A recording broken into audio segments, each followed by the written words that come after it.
Tonight on the Black Channel, we take a deeper look into the Uvalde mass shooting to bring you the insight and analysis you'll receive nowhere else.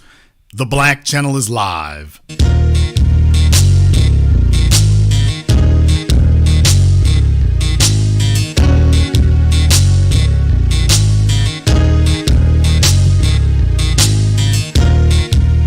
Unapologetic, unadulterated, and absolutely uncompromising. Greetings, brothers and sisters from around the world, and welcome back to the home, the haven, the stronghold, and the everlasting super fortress of intelligent black thought. This is the Black Channel. I am the Black Authority. We are the Black Media. And you are listening live to the only historically black college, university, or higher education and learning in the cosmos. Join us. And on tonight's program here, I'd started off the program tonight to go over in the timeline of the events. And then I heard a big pop, and then all of a sudden I didn't hear anything else. So that's basically what happened there. But we are back with you here live now. So I want to go ahead and go over the events. And make sure you share this, because you can already see that the powers that be do not want us to discuss this. These are not talking points given to you by the so-called right wing or left wing. I went to this article from the Texas Tribune, which I think has been pretty comprehensive in the timeline of events. And then I'm going to take you further into the events than anybody else. So I did this a week ago about Buffalo, and you saw they tried to shut that down immediately. So tonight, we're going to go a little bit further here. Now, the article here has a timeline of the events. Some things you know, but some things you didn't know.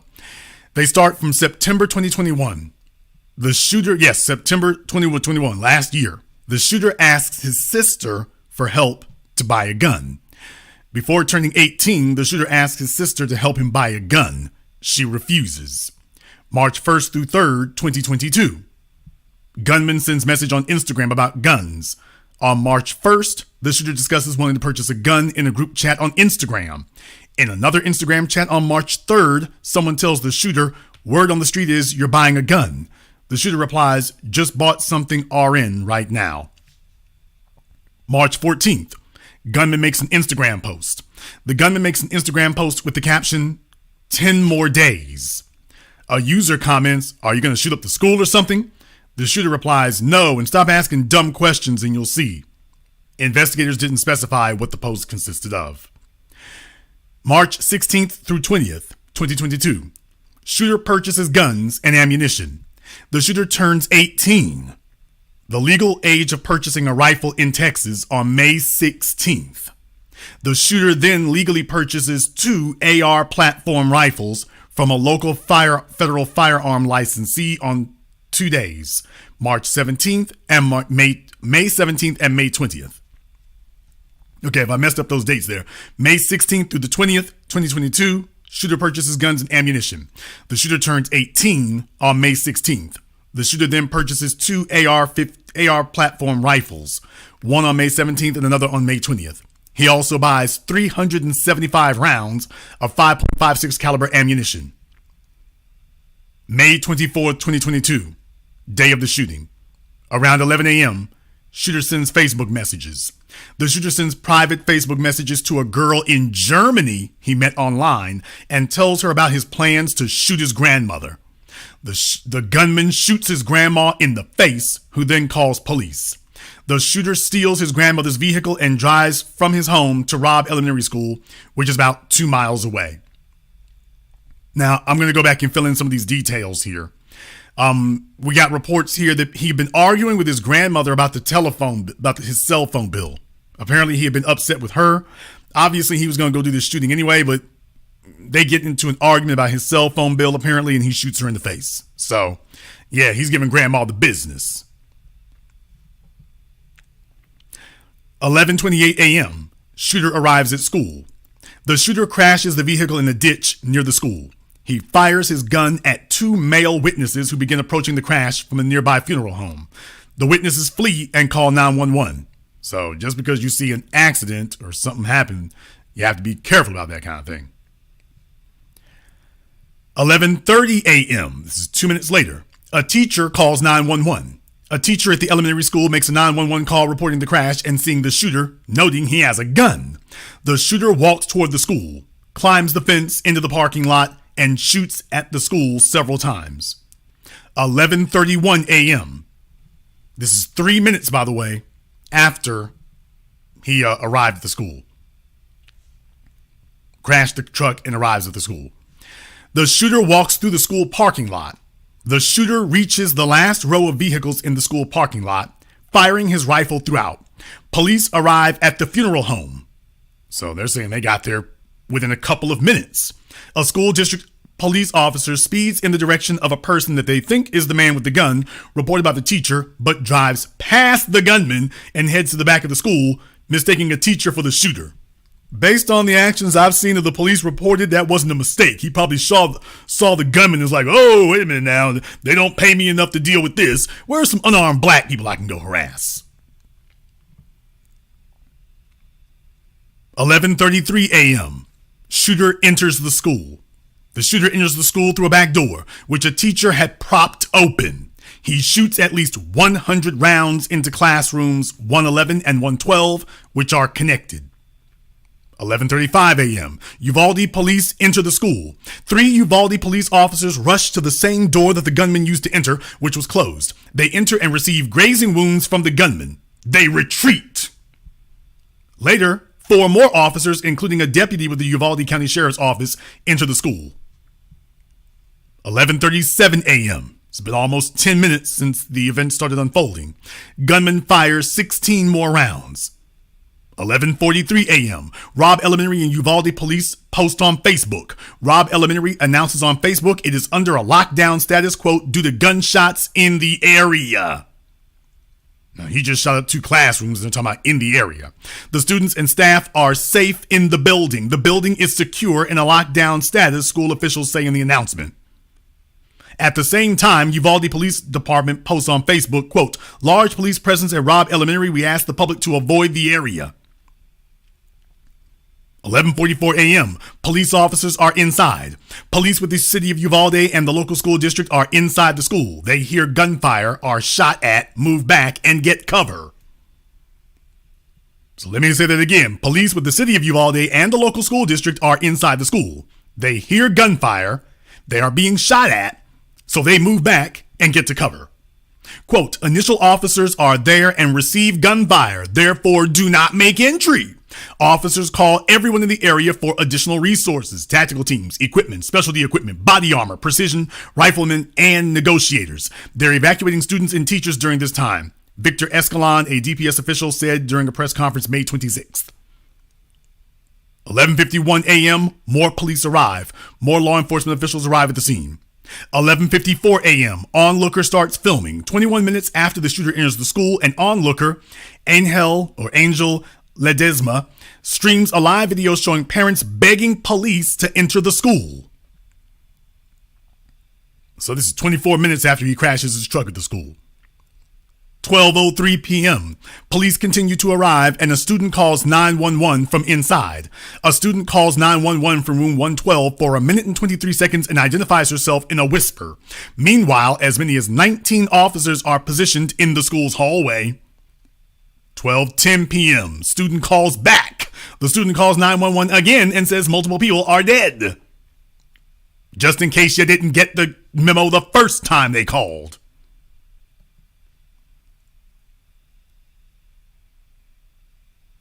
12:13. Student calls 911 again. The student calls 911 a third time. Authorities have not expanded on her comments during this call. Yeah, from 12:03 to 12:13. In 10 minutes, the police are standing there at the end of the hallway saying, "We're waiting for all the shooting to stop."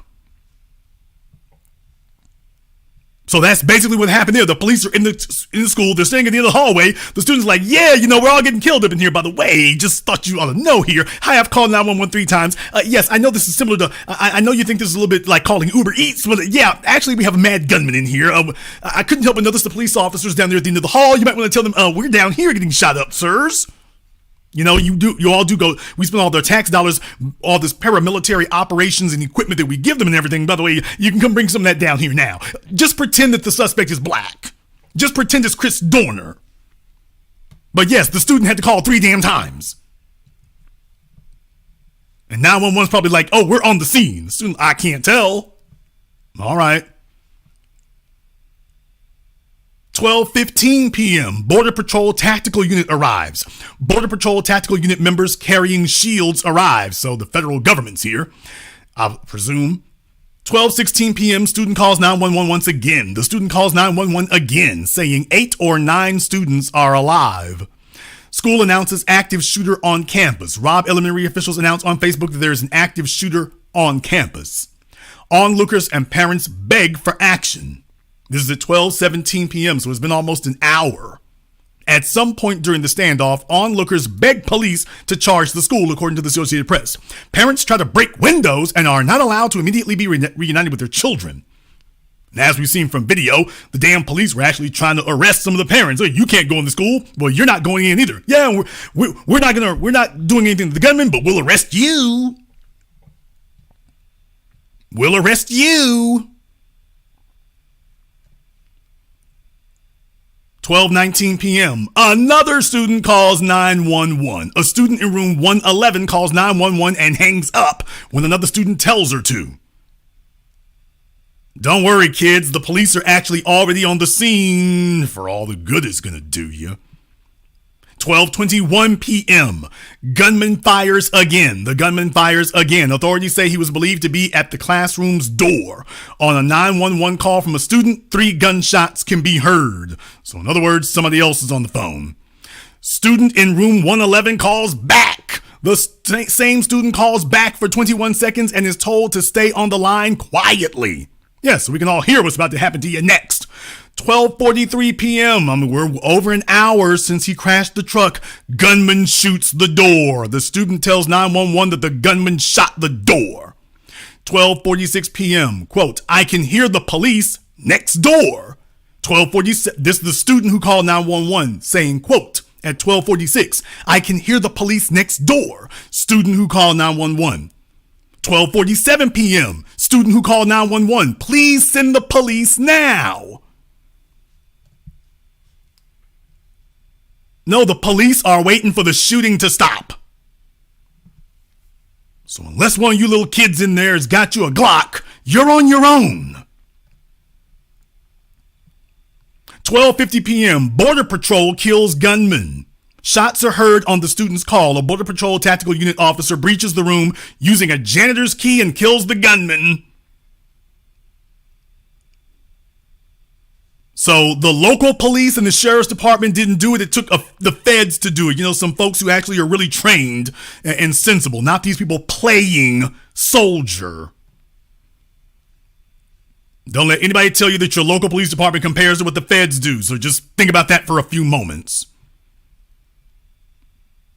So he originally sits up here and crashes the vehicle there. He originally crashed that thing at 11:28. It's 11:28. It's 12:50 by the time they actually take him down.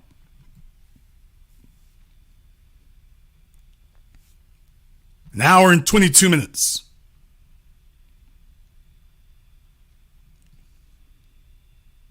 12:51 p.m. Children are moved out of the room. From the student's 911 call, it sounds like officers are moving children out of the room. At that time, the student makes it outside and the call cuts off. 1:06 p.m. Police announce shooter is in custody. Uvalde police announced on Facebook that the shooter is in custody. Authorities recanted that information later. Well, he was in custody in a sense of being. He was in custody in a sense of being. Sure.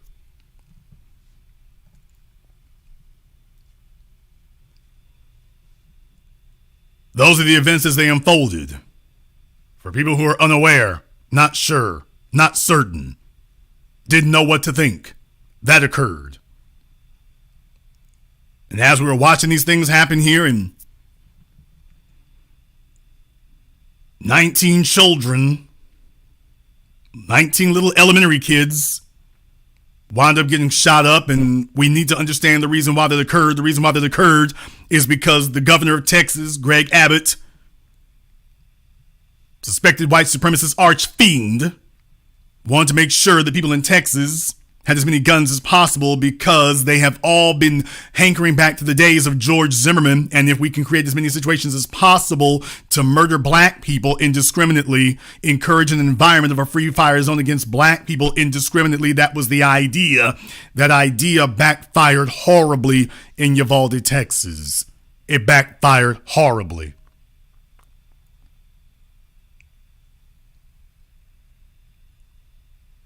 "18-year-old Salvador Ramos." By the way, his family is a work of art. His mother is out there talking about forgive, forgive. Unfortunately for her, ain't nobody trying to have it. The mom said that she has a good relationship with her son. That's what she said. The problem is nobody else says that. Reports are that the biological father and the grandfather, mom's dad, both felons. Well, her father, who her son was living with, he was living with his grandparents, her father, and even her own boyfriend said that the boy had problems. The boyfriend was like, she said her and her son got along just fine. Folks are saying there's video of him on Instagram cursing her out, calling her bees and hoes and every damn thing else. That they had an argument here. She was trying to kick him out at 16 years old. That's how he ended up with his grandparents. Yet she's telling people, oh, we had a good relationship. Her own boyfriend said the kid was weird and I didn't want him around. That's what her boyfriend said. Oh yeah, one more thing. I'm not sure how old his mom is. I'm not sure exactly how old his mother is. I do know that her mother, the grandmother who got shot in the face, she's 66 years old. But that's okay because mom's boyfriend is 62 years old. So the son is 18. The grandmother is 66. Mama's somewhere in the middle of all that mess right there. And her boyfriend is 62 years old. Damn near old enough to be her mom. So, yeah, this tells you the quality of female she is. Salvador hadn't been to school in a year, according to the grandparents. They got him at the house playing Xbox and things, and he hadn't been to school in the previous school year. So, all right, student of the year. That happened. And of course, the obvious questions become there. Why Uvalde? Can't tell you why. Don't know. They crimes of opportunity as there were. Crimes of opportunity as there were.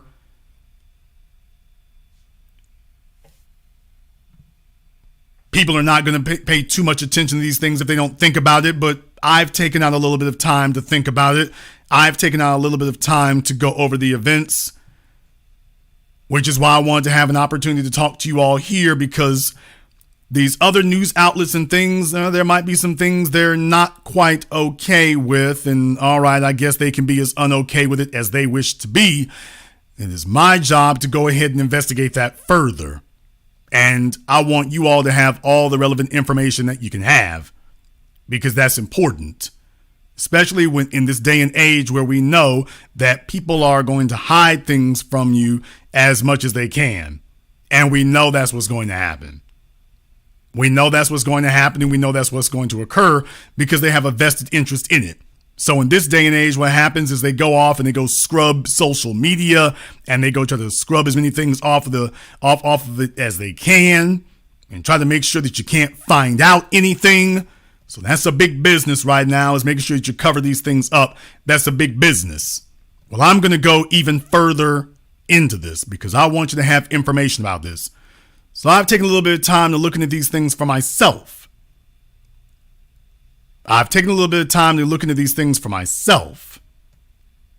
Because I don't want you to go without. So yeah, I took a little bit of time to look into it here. And the first thing that stuck out at me was the mayor. This is the mayor of Uvalde, Texas. You might remember him. He was the guy screaming at this off the stage at Beto O'Rourke, who showed up and actually had the guts to say something. Well, this was the guy who was talking about you sick son of a bee. This is him, as you can see with him with his walker. This is the mayor of Uvalde, Texas, looking very disheveled. He's looking like an escapee from a senile senior citizens home. That's the mayor of Uvalde. Now let's go over a couple of other facts here. Uvalde, Texas is 82% white Hispanic. 82% white Hispanic. The white population is about, depending on what you're looking at, 12 to 14% of the population is white, non-Hispanic. So that only leaves the black population is like less than 2%. In other words, you got more gay people in Uvalde than you do black people. Think about that for a few moments. And those black folk are probably Latinos also. So you got more gay people in Uvalde than you do black people. Well, this is the mayor of Uvalde. He's been the mayor now since 2012 or so. This guy's been the mayor for a while now. So this 82% Hispanic population has chosen a guy named McLaughlin. So that tells you about that right there. That tells you about them and their priorities. And so on Facebook, there were folk who were asking questions about this, or there were people who were asking about that because I was saying, if you take a look at that, what in the world are you doing there? A lot of folk have made a lot of assumptions about the way things go on down there. They made a whole lot of assumptions. And I've been telling you all for years, if you want accurate information, you have to go to the right place to get that. You're not going to just get it anywhere because these other folks who have agendas are just going to be saying any old crazy thing they want to there. But that is not what it's going to be. So when you take a look at that, as you can see there, Matthew Dowd is talking about the mayor of Uvalde. How is this guy who is far right and anti-immigrant mayor of Uvalde, which is 80% Hispanic? You have to understand these white folk here with their agendas don't understand it and don't get it. They just pretend to not get it. But that's your mayor there. That's the mayor, and of course, a bunch of other foolery going on there. And I'm going to go into that here in just a moment here because all I want you to understand is he's got fans, as it were. And some folks will consider this to be indelicate. It's not my intention to be so. However, I need to report this factually and accurately. I did take a look into some of the family members, and I know that some of you have seen the picture that was going around of one of the kids. Their dad was cheering about Kyle Rittenhouse. Well, I went to go take a look at a few other things because I wanted to know what the population of Uvalde thought, but particularly the people most impacted by this incident. I wanted to know what they thought. So I went ahead and took a look at it there, and it appears that the mayor is something of a popular character here. So one of the relatives couldn't help but notice here that she shared something from the mayor. And by the way, it's a good thing I screen captured this because apparently the mayor has taken down his Facebook page since I made these screen captures. So this is news and information you won't get anywhere else. You won't see this anywhere else because nobody else probably took out the time to screen capture it. I didn't just sit here and bookmark her page. I made screen caps of it. And this is what it has there from the mayor in September of 2001. September of 2001. September of 2001. By the way, if you remember from the Texas Tribune, September of 2001, the gunman asked his sister, at the same time that the gunman was asking his sister to buy him a gun, Miss Luevanos shared a post from Mayor McLaughlin on Facebook. Most of you seen the video and heard about what's going on in Del Rio with 10,000 plus illegal aliens under the bridge there with more on the way. Our federal government has failed to uphold the laws of our country and allowed for the state of Texas to be invaded. It doesn't matter what party you are from. This will affect EFF. Sir, I don't think that's correct. I don't think it's effect. By the way, Mr. McLaughlin is big on ebonics apparently here. Let me tell you, he's the mayor and there's a bunch of, he spelled community with 2 O's. I mean, this guy's work. You've got the senile old escapee from the senior citizen home running your town. What, was there nobody else available? The ice cream man didn't want it? No dog catcher? All right, this is what you're left with. It doesn't matter what party you are from. This will affect all of us in one way or another. For those of you who get mad at this post, go to Facebook and watch Judge Owens from Del Rio and listen to his post from today. He's very frustrated and angry and has every right to be, and calls the administration out and our president, who has failed us as a leader, a failed president. I am putting this post up to tell our citizens to be on guard. As of tonight, the Border Patrol is shutting down all checkpoints and sending most, if not all, of our Border Patrol agents to Del Rio. This will leave our area open to more illegal trafficking and more unsavory illegal aliens coming through our areas.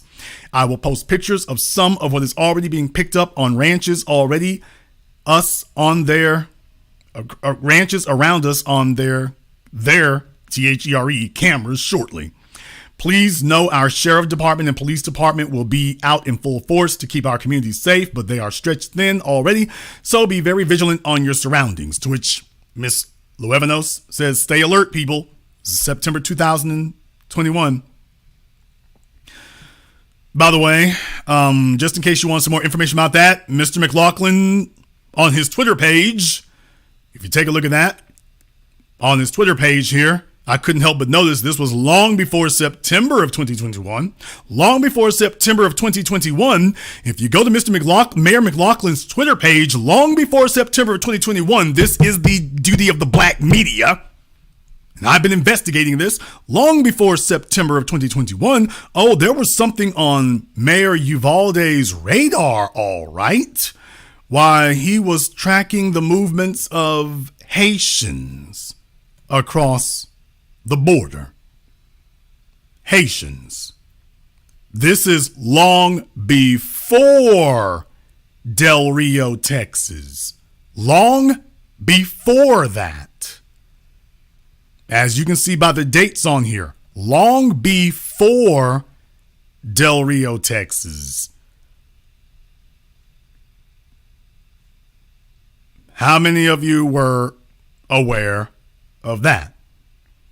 Long before that. Couldn't help but notice. Long before everybody got excited about that.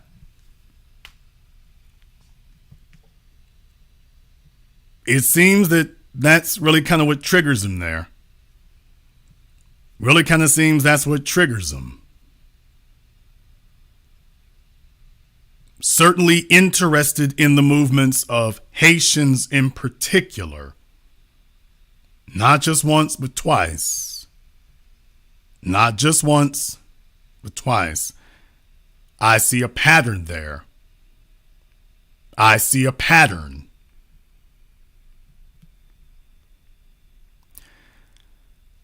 This is one of the family members of one of those innocent child victims in Uvalde, Texas. But clearly they are concerned about the movements of illegals, or is it just some illegals? I don't know. Well, that certainly a person could be forgiven for thinking that. They could be forgiven, I think, for suspecting that, maybe. Another family member here. Miss Berlinda Areola.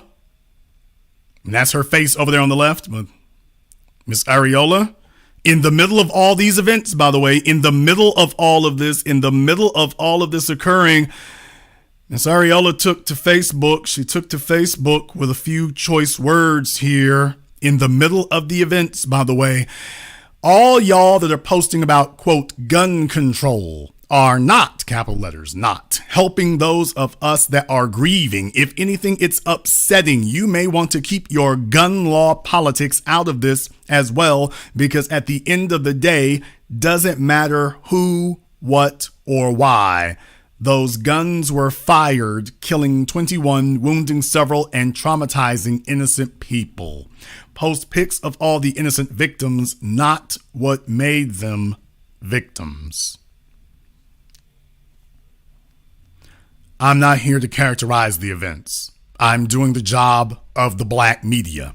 By the way, let me know when Roland Martin puts down his jelly donut and his crullers and actually starts talking about these kind of things and bringing you this kind of information and insight.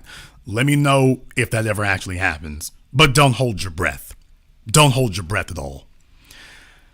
But Miss Areola weighed in, so apparently the guns don't bother her. At least she doesn't think that needs to be the case. So For those of you who stopped at just the one post about the kid whose father was cheering on Rittenhouse, by the way, if you go a little bit deeper into it, you'll find a little bit more. Oh, by the way, I'm not done yet. These aren't things that were sent to me by other people. This is stuff that I had to go dig up on my own, but these were not things sent to me by other people. I dug these things up on my own. Couldn't help but notice here, Miss Salazar, Miss Julie Salazar Reina. This is another one here. Miss Reina says she puts up a post of Clint Eastwood. What could possibly go wrong there? She puts up a post of Clint Eastwood. Here. And let me go ahead and zoom in. Clint Eastwood here. The problem is not guns. It's hearts without God, homes without discipline, school without prayer, and courtrooms without justice. These are the women. By the way, one more thing I want to remind you of. These are the women. These are not the men. I would just like to point this out to you. By the way, these are the women in Uvalde, relatives and whatnot of the people in Uvalde. This is their response at the time of the events, by the way. We were barely a day out from the events. This is at the time of the events. And take a look at what they were posting at this moment. Take a look at what you come there. Somebody in the chat room was saying that Clint Eastwood's an atheist, so if he truly is in his heart of hearts, that's a bit of irony there. But by the way, yeah, this is what she posted. And what I'm trying to do is show you that, by the way, yeah, I couldn't help but notice that. But I'll go even further here because in my duties as the black media, now she actually was sharing something.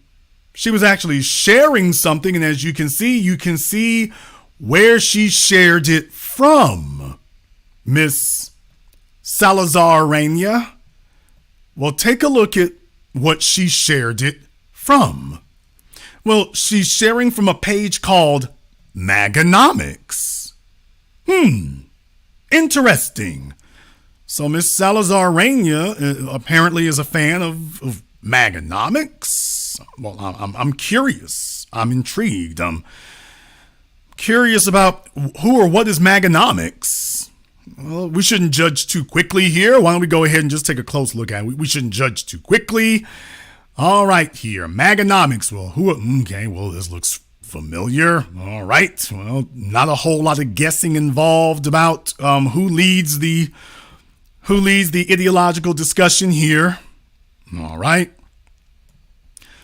Not a whole lot of doubts about that. So thank you very much there, Miss Salazar. We appreciate your input on that. But she's a fan of Maganomics. She's a fan of the Maganomics page. So, all right.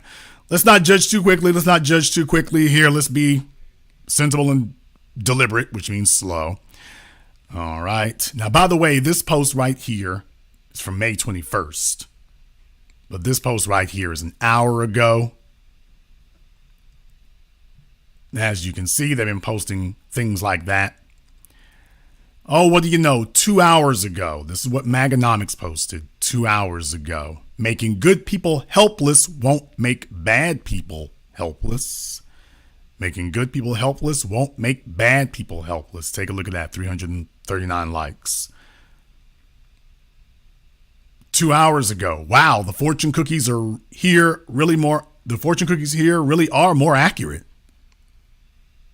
Gun laws don't stop psychopaths from shooting up schools. You might agree, you might disagree, whatever the case may be. I just want you to know this is what Maganomics is doing. I'm talking about in the wake of all of this. This is what Maganomics is doing. So, Ms. Salazar Reina, all right. He's worried about carbon footprints here. So, Fox News fully on deck.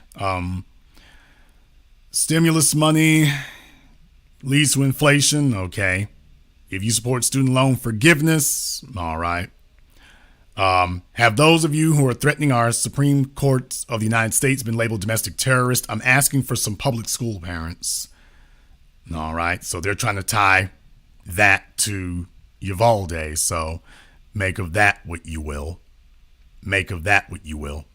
If you need a reason to unfriend me, I am pro-Trump, pro-military, pro-law enforcement, pro-gun, pro-life, a Christian, and there is only two genders. P.S. All lives matter. P.S. All lives matter. Hello, Miss Salazarania. Not here to debate you about your politics, ma'am, but by the way, I was just taking note of some of the folks that, what they really believe over there and everything. So I just thought I would take a moment to check that out for myself. Miss Salazar-Rania. Thought I'd take a moment to check it out for myself. In the wake of the mass shooting in Uvalde. In the wake of the mass shooting. Post here about California. Monkeypox. Putting Joe Biden's face on Floyd Mayweather. Well, I'll let that speak for itself. So, all right. They're upset with Hillary Clinton, of course, because we all know that works out. Mary Miller, I guess, is she in Congress or wants to be in Congress? I'm not sure. America is suffering because the left spent decades attacking the role of God in our society, attacking the church, attacking the nuclear family, and the importance of fathers raising their sons. We need to reject the atheist mission of the left and embrace the tenets of our faith. All right. By the way, you can find church stuff all over Uvalde. It's a very religiously devout community down there. Very religiously devout community there. So just thought we mentioned that here. And by the way, this is just today. These folks are more prolific than Donald Trump ever was on Twitter. They're just posting stuff all the time, endlessly. I mean, they're just going on and on and on. The Babylon Bee, guns should not be in the hands of the mentally unstable, says senile man with nukes, talking about Joe Biden. Okay. Errol Weber, all right, one of your black so-called conservatives, a well-regulated militia being necessary to the security of a free state, the right of the people to keep and bear arms shall not be infringed. No tragedy should be exploited to try to convince Americans to give up their guns. We're not Australia, we know better. If schools don't need armed security guards, then our politicians don't need armed security either. This is, by the way, this is all today, folks. This is all today.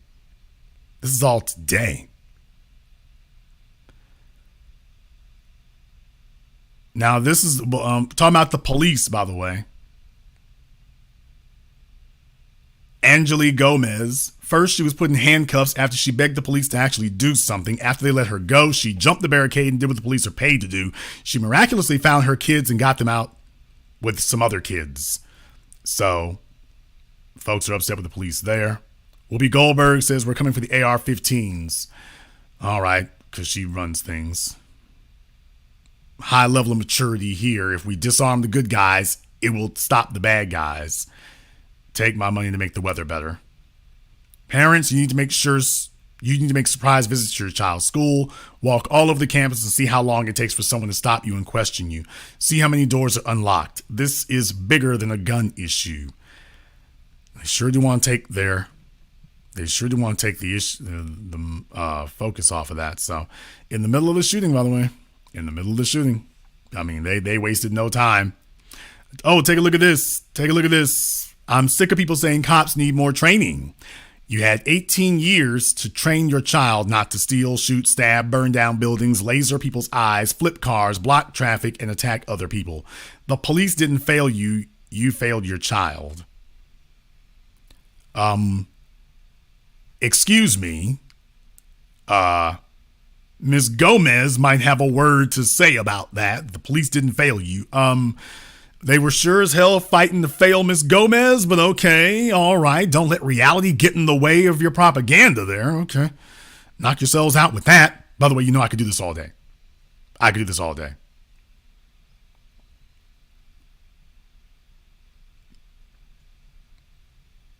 Keep in mind things like this. If you don't think that they're constantly sitting around waiting for the revolution, they would love a thermonuclear war.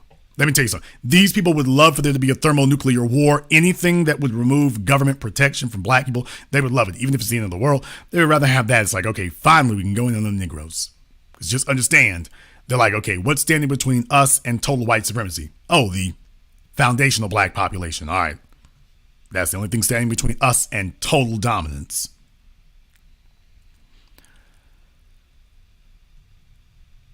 And just keep in mind that this is all, at the same time here. This is all since the shooting. This is today, by the way.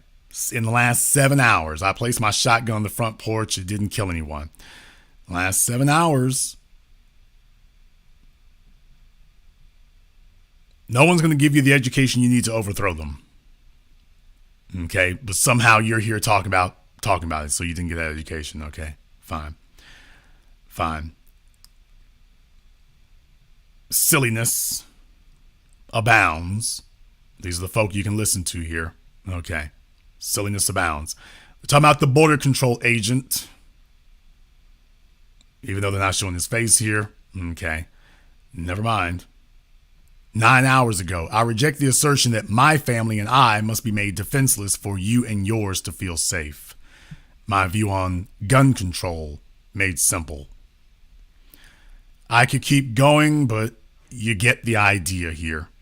I could keep going, but you get the idea. I think you get the idea about where this goes here. And so I didn't find Maganomics on my own. I found it as a result of Miss Salazar Reyes' page. I found it as a result of her page. So, yeah, couldn't help but notice. I couldn't help but notice.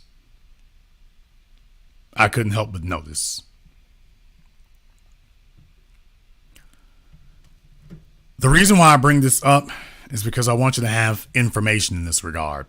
This does not diminish in any way the lives of those children. They are children, and this event is absolutely horrific. It is absolutely horrific. And anybody here who doesn't have any sympathy for that, you're in the wrong place. You're in the wrong place. Dr. John Henrik Clarke talked about our beautiful African humanity. As Africans, we have this beautiful humanity to us.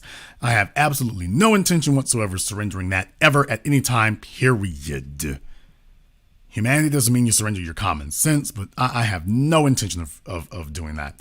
What happened to those little children is horrible. It is awful. Nobody sends their children to school thinking that they're going to die. I'm talking about a bunch of little kids thinking that they're going to die. Nobody does that. Nobody has that intention. There's a number of those parents who are like, wow, today I was thinking of going to get my kids early. Why didn't I go and do that? They're having survivor's guilt. They're blaming themselves. The husband of one of the teachers who was killed, he had a heart attack day before yesterday. It's not a coincidence. She gets killed. He's overcome with grief. He has a heart attack and dies. So it is absolutely horrendous. It absolutely is. But here's the other point I want us to make sure of here. That if we do not learn from history, we are doomed to repeat it. We are doomed to repeat it. And what I am saying to you here is I want you to understand what the environment in Uvalde is really like. They're near the border. There's a lot going on out there. And of all the things that could be happening, of all the things that would be happening, there's just one thing that does stick out to me.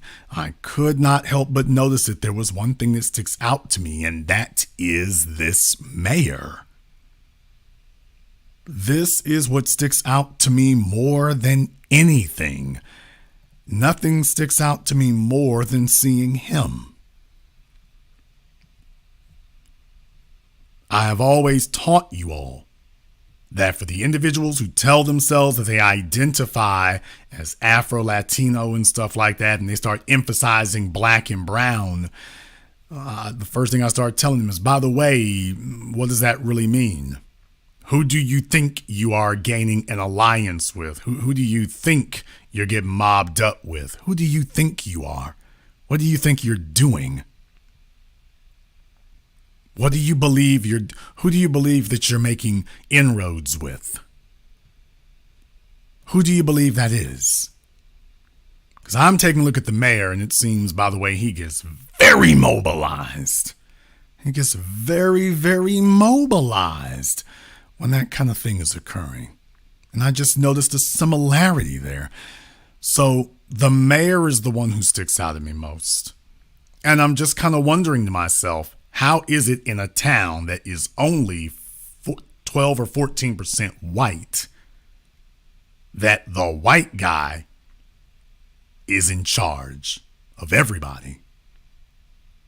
In a place that is 80% white Hispanic, and yet they chose an Anglo as their mayor.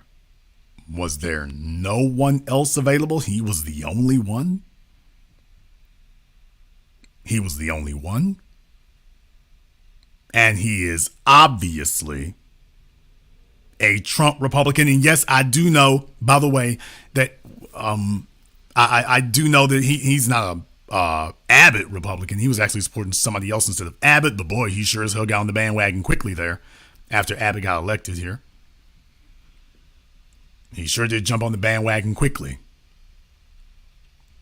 That's something for you to remember here. That is something for you to remember. I'm seeing this guy, and that's the thing I'm taking a look at here. I'm seeing this, and that of everything I've seen and everything I've heard, that has stuck out at me the most.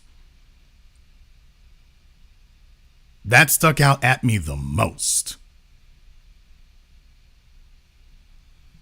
That stuck out at me more than anything else when that occurred. That's the thing I'm taking a look at. When you see that kind of thing occurring there, when you see that and hear that, my next question to you is why? How does that occur there? Because Twitter seems to be perplexed. Twitter seems to be perplexed.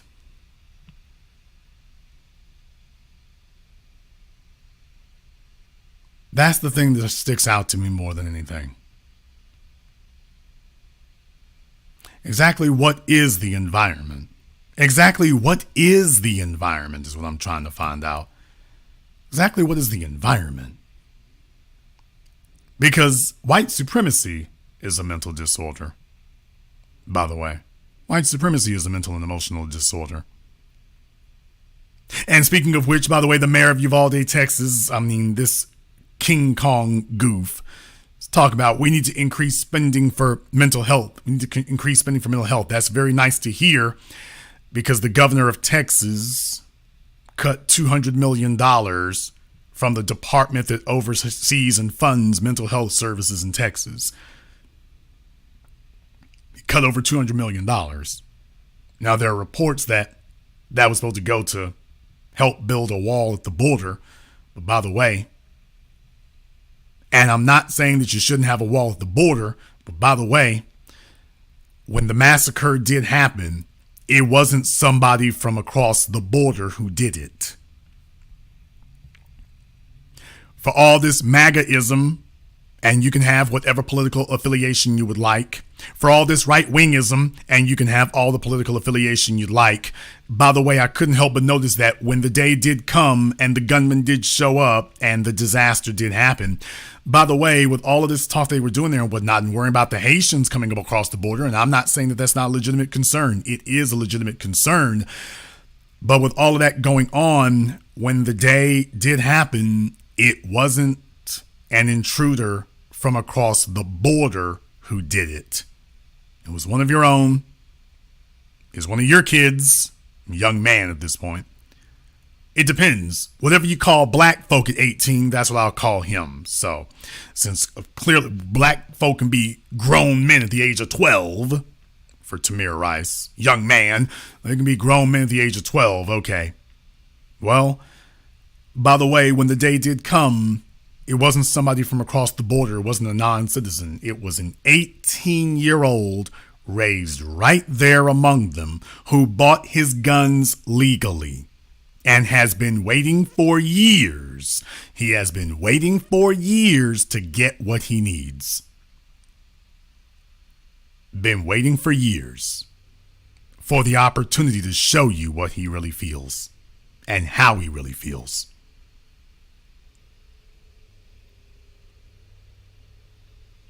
I know that. I know most of you have not seen that. I know most of you are not familiar with this. There's been one post that's been shared around and whatnot, but there are others. There are other folks, and I want you to understand what the political environment is among the relatives in Uvalde, Texas. I want you to understand what the political environment is so that when you start thinking about these things, and when folks try to present it to you one way, I just want you to know everything that was going on. You're dealing with a really right-wing environment is what you're dealing with there. And they can have whatever political affiliation they want to. And let me be the first to tell you this in no way justifies anything that happened to those innocent children at that school. This in no way justifies any of that. What happened to them is an atrocity without explanation, justification, or any type of way you can qualify. There is no qualifying that. And if hell's a real place, the individual who did this to them will certainly roast in it for eternity, obviously, and justifiably. But I want you to understand the environment. While everybody else is talking about other things, I want you to understand the environment and what the families think in this regard. And certainly, while this is not absolute, it does give you a glimpse and a window into what the environment there really is. The environment that this shooter grew up in here, some of the things that they were seeing. They're not backing down an inch as they bury the 19 children. They're not backing down an inch. I just thought I would throw that out there. I wanted us to have a comprehensive analysis, and now we do. Now we do. We're going to go ahead and take a very brief commercial, non-commercial break. And let's be very, very clear. I'm the one who taught all of you. I'm the one who taught all of you. Our eye is firmly on the ball. Our eye is firmly on the ball. But this does have some connection to Buffalo. And I will get to that in a few moments here. It does have some connection to Buffalo. It does have some connection to it because there are lessons to be learned from that as well. But we're going to go ahead and take a very brief commercial, non-commercial break. Before we do, I want to thank everyone who has contributed to support tonight's program here, either on PayPal or CashApp. Thank you very much to Mark B., Leslie J., Chadwick, Frederick, and everybody else who supported the program here. Thank you very much for that. We're going to take a very brief commercial, non-commercial break. This is the Black Channel.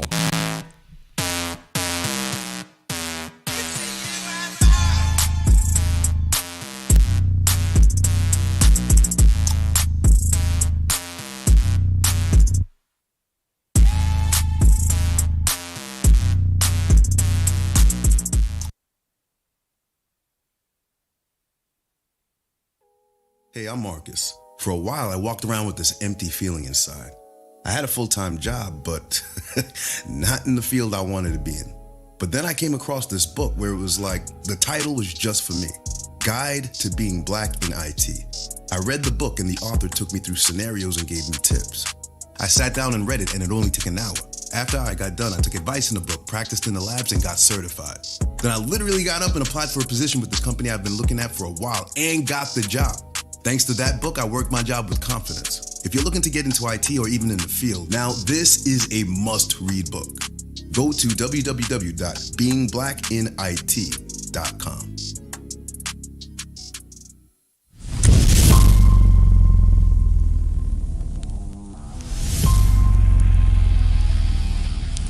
I am black first. I am empowered. I am on code. I am motivated. I am a proud foundational. My name is Maria Sellers, and nothing will come between us. Buy the sci-fi novel, Nothing Will Come Between Us. Order today at Amazon and Google Play.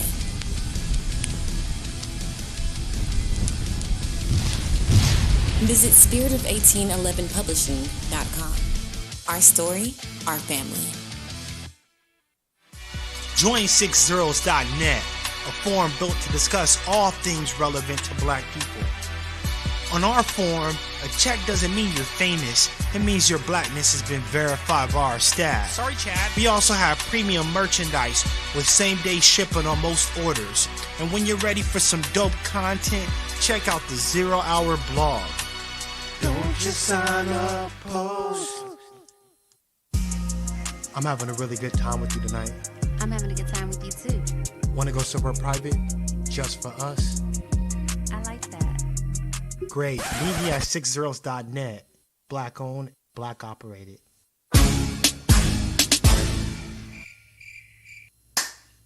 Hi, this is Brenda Starr, creator of Poetry with a Purpose and author of the book Pressed But Not Crushed. Pressed But Not Crushed is an anthology of political poems that address current and historical issues in American descendants of slave population and African American population.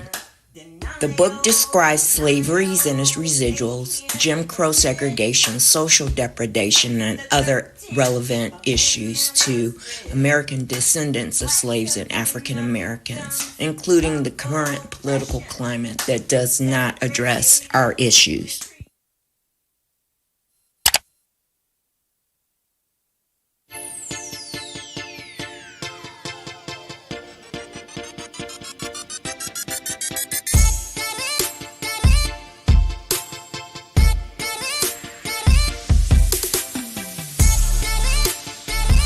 When you need a reliable influx of capital to grow your business, Spectre Capital Finance provides fast, individualized working capital loans with lines of credit to take your business to the next level. SpectreCapitalFinance.com.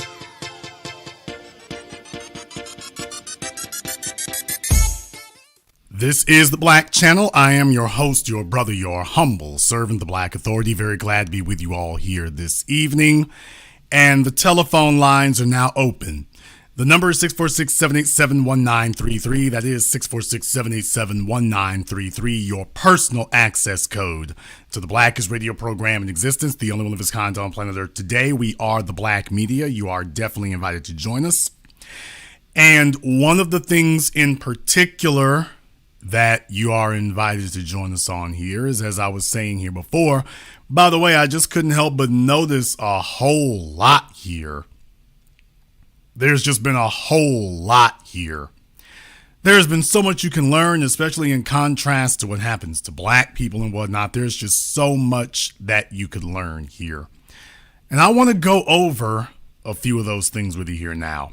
So you can definitely go ahead and give us a call here. We're going to take phone calls here shortly. But a few things in particular I would like to go over here. I was posting about this before. By the way, I'm giving a little advice to Cardi B. She'd be well advised to pay attention.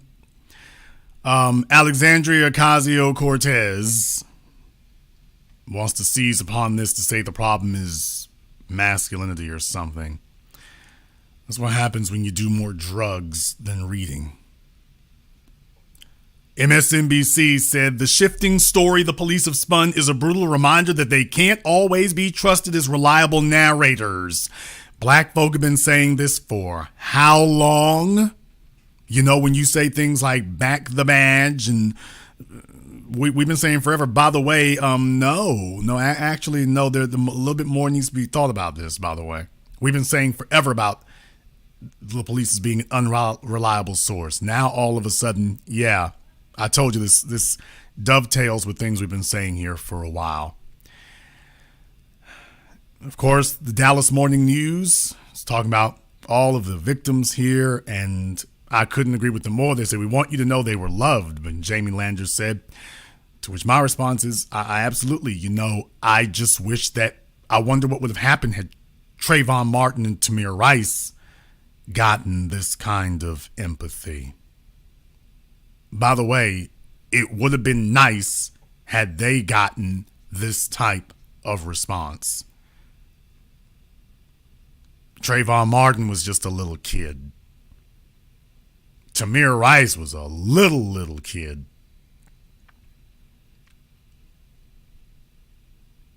And they were not treated the same way. Also, a brief reminder to you here. The Uvalde gunman's mother's trying the forgive card. The comment section made it very clear they ain't here for it. So once again, far different from the treatment the black people usually get. Far different in that regard. Far different in that regard. But we're going to go ahead and open up the phone lines for you here now. The number is 646-787-1933. That's 646-787-1933. And by the way, I do want to have one brief reminder here for you. You all got to watch these folks online. You got to watch your friends. You got to watch these celebrities. You got to watch people. If they were silent when black folk got killed in Buffalo, and then all of a sudden they're piping up after Uvalde, Texas, these folks from immigrant backgrounds and things, they're kind of letting you know where they fall down on things here. Kevin Hart is sitting up here. Some folks that start showing it, by the way, he didn't say nothing. I want you to take that into account. When you go there on Twitter and places and you're seeing, by the way, some of these folks sitting up here with the most to say now, some of your Twitterati, some of your activists and whatnot, you better watch some of these folks. Some of these folks from immigrant backgrounds and things, they're letting you know. Even some of them who are black or Afro-Latino, they're letting you know there, by the way, they ain't said nothing about Buffalo. Not a word about Buffalo. So we've warned you about your celebrity class. We've warned you about your entertainment class, which includes your athletes. We've warned you about those. And now you're seeing why we spent so much time warning you about that. It's not a coincidence.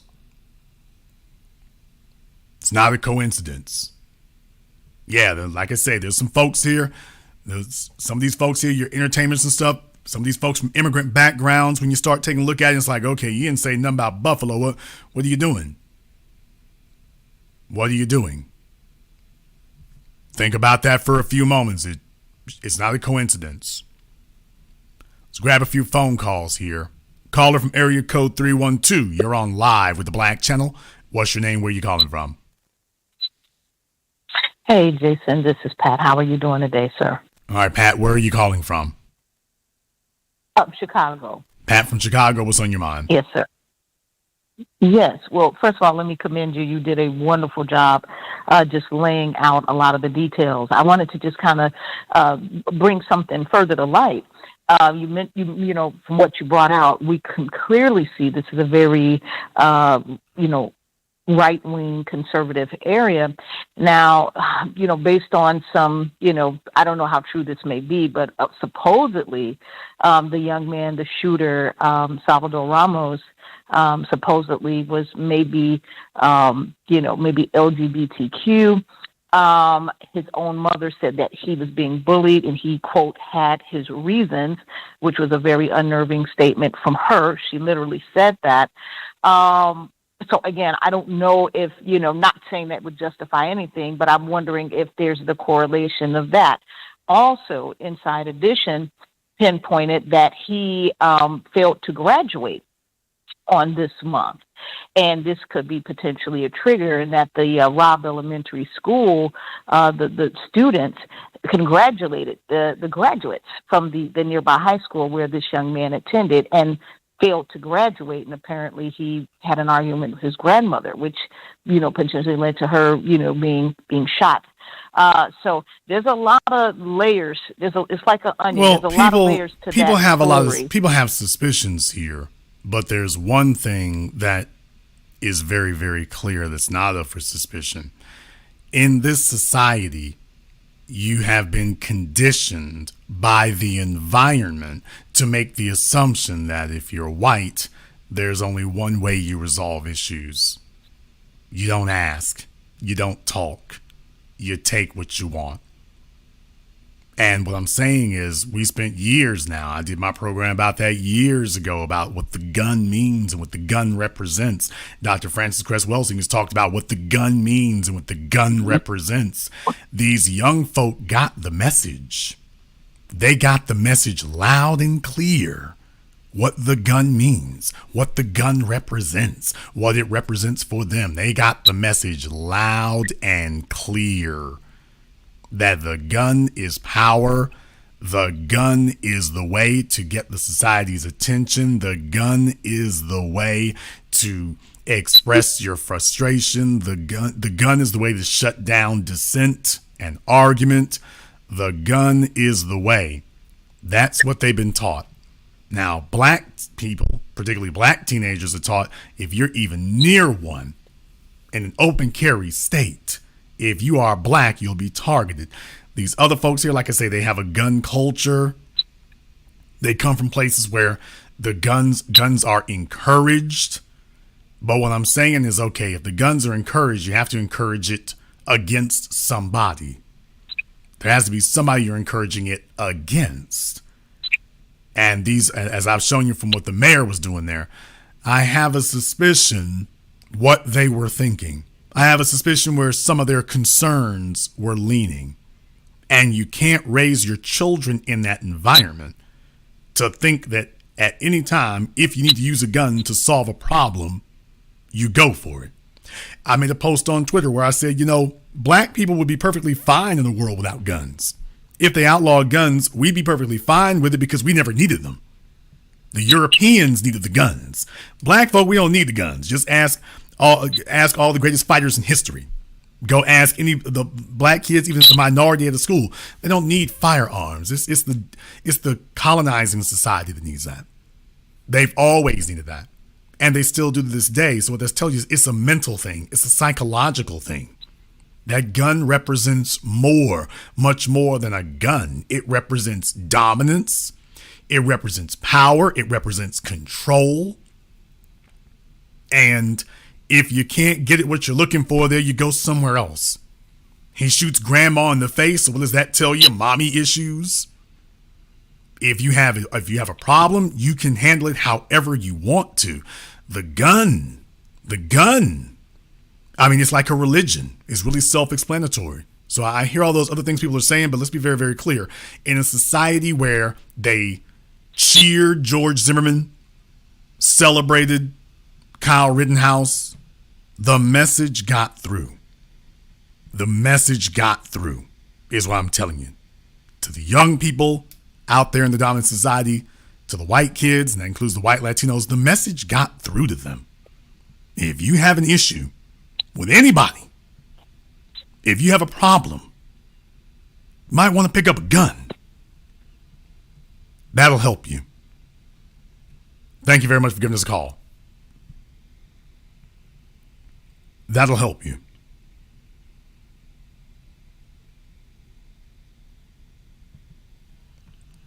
Let me get caller from area code 646. You're on live with the Black Channel. What's your name? Where you calling from? This is Onan from Queens. Onan from Queens. What's on your mind?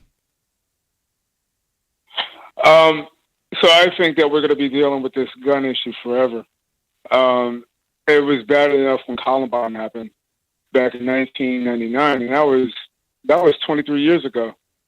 And you've had so many mass shootings since then, but of course the most tragic one was at Sandy Hook.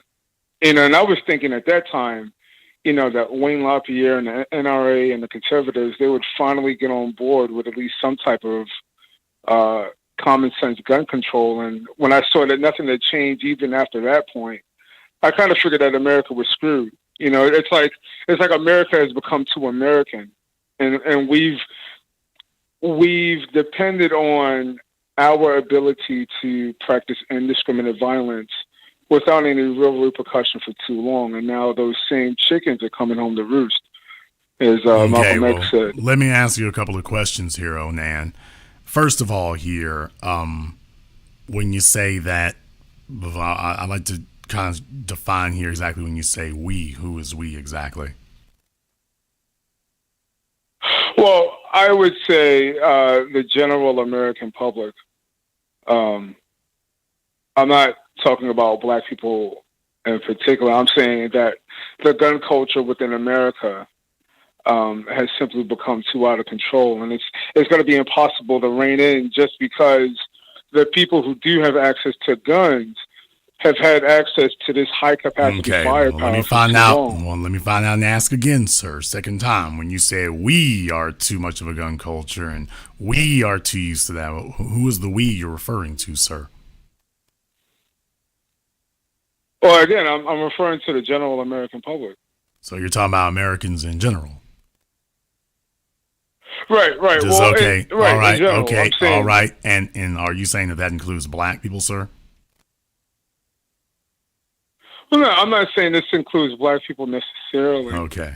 Right. I'm speaking in generalities. Okay. Well, you're speaking in generalities, sir. That doesn't really help when you're in front of a black audience. So that's kind of something that needs to be kept in mind there, sir. Now, the next thing I'll say is when you say common sense gun control, can you give me some examples of what you consider to be quote unquote common sense gun control? Well, I think the access to AR-15s to the American public should be banished. They're not used as a hunting rifle. They're used as a mass killing machine in warfare. And I don't believe that the general American public should have access to that type of firepower. Andrew Cuomo had proposed a capacity on the bullets within a magazine, which I think is a good step in the right direction, but there is more that needs to be done. Okay.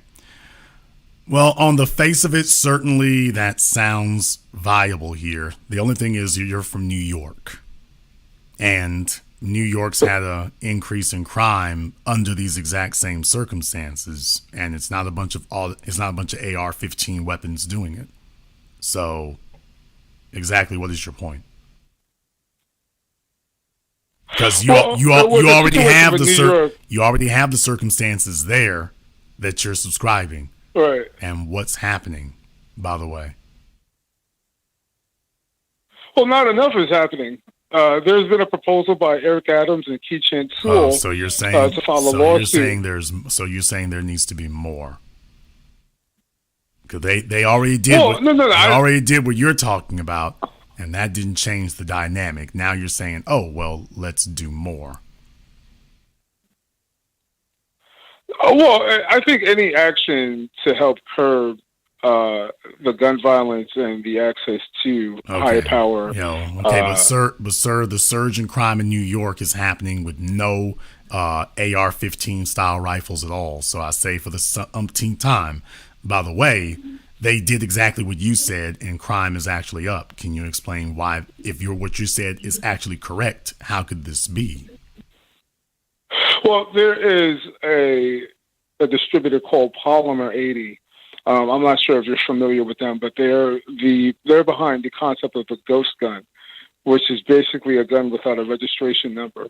Sir, and so these guns are being made. Ghost guns have been around now for decades, mostly coming from Croatia. Mostly coming from that part of the world. Croatia is a major manufacturer of guns, so there's a lot of that going on. Here's the real issue.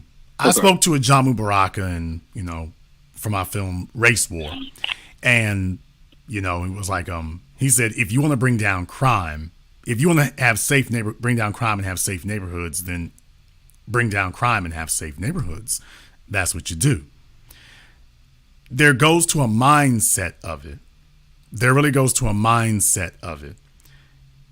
When you have people conditioned to believe that they have a right to do things, they're going to take a right to do things. Mm-hmm. Laws are only as good as the people that you're subscribing them to. They're only as good as that. They're only as good as that. America is different than Australia. America is different than Britain. America's different than those places. Drugs are illegal in Mexico. Take a look. It's a narco state. America has shown with prohibition. How did that work out? Now, you're going to tell me that something that's in the Constitution is going to be more ignored than prohibition was when there was an amendment made for that? Think about that for a few moments. Prohibition was passed, and folks flat out ignored that. Right, because there was a financial incentive to ignore it. Okay, right. there's a financial incentive. Well, true, that is true. But also you're in an environment where if this is what the people want in that regard, you're not going to be able to sit up here and get them to ignore that. You have a population that is what they want.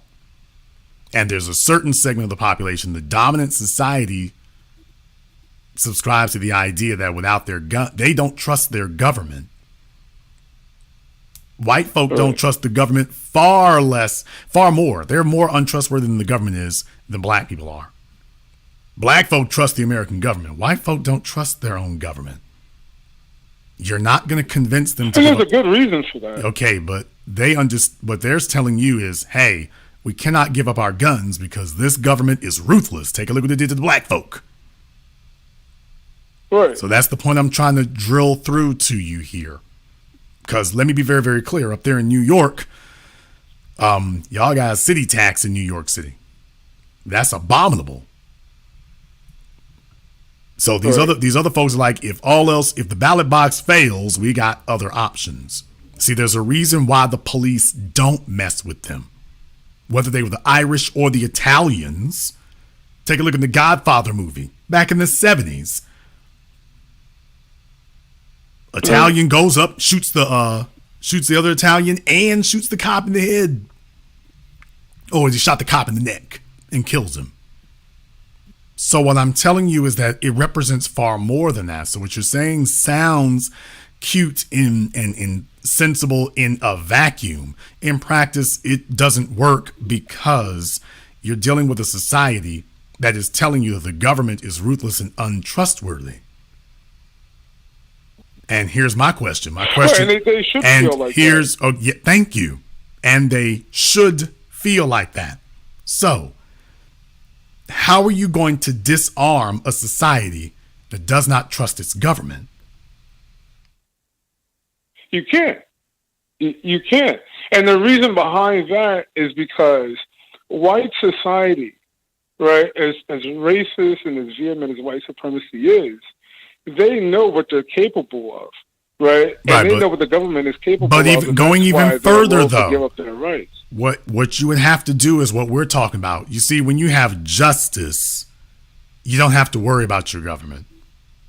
You see, when the government is working on your behalf, then you don't have to worry about that. So what I'm telling you is that whether they're white, Hispanic, hell, now the Asians are getting in on it. When you have distrust of the government, when you start that thinking, okay, we're just going to get black folk, now everybody else is in on it.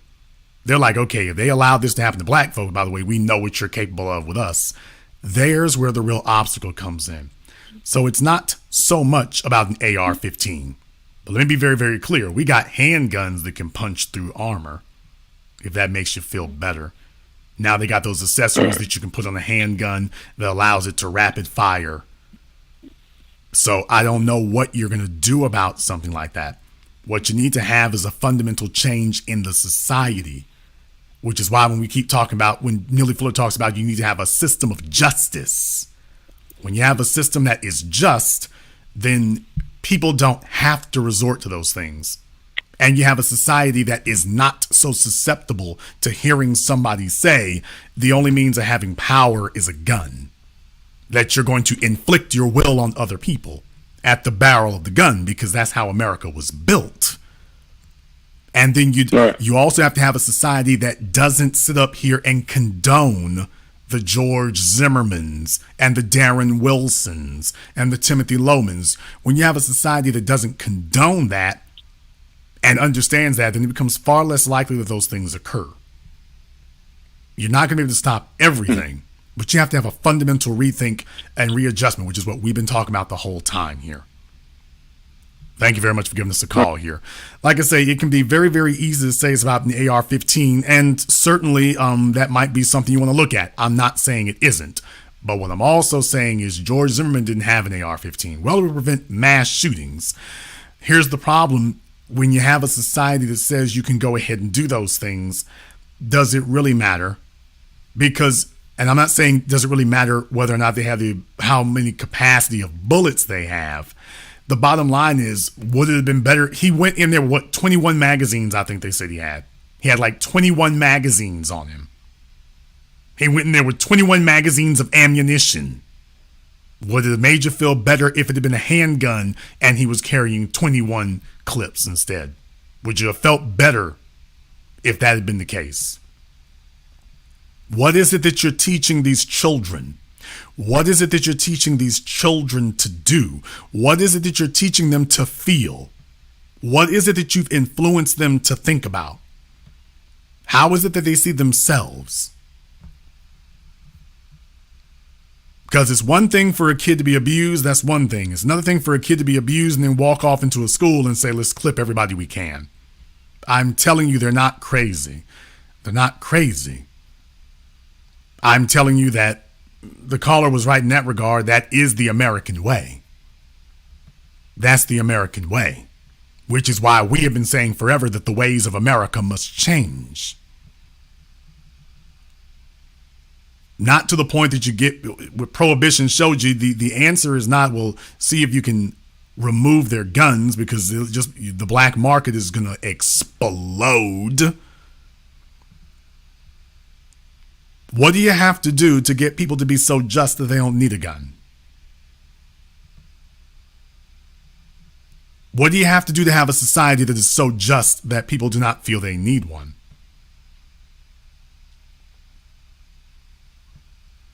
Well, you know what? You can't be white supremacist and be just. You cannot be a white supremacist and also be just. And let's be very, very clear. White supremacists don't trust white supremacists. When you have a society that is stuck in the quagmire and the bog of white supremacy, it creates this ultra-violent environment where there are no rules. Whoever can bust off the first shot wins.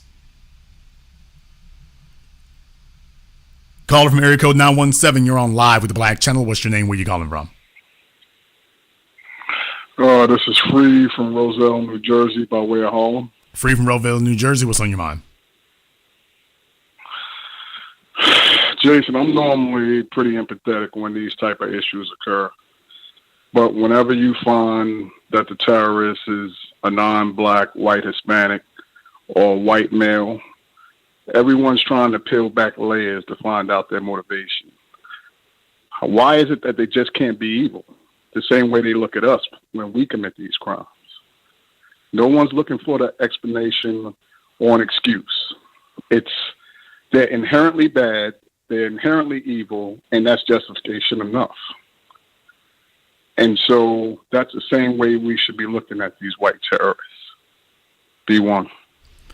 Well, definitely, I understand exactly what you mean there. And like I say, it is good for us to be introspective about that, because just understand, they're walking around out here. And what I'm telling you is that part of white supremacy is the assumption that you have the right to commit heinous acts. You're talking about in this town and everything like that. You've got everything. You got folks with the MAGA stuff going on. Even in a white Latino community here, you've got that going on super heavy. Then you take a look at the mayor that they elected there. And what I'm saying is the mindset and the ideals are very much in place. White supremacy's power rests upon its economy. And that economy, once it's in place, is enforced by the gun.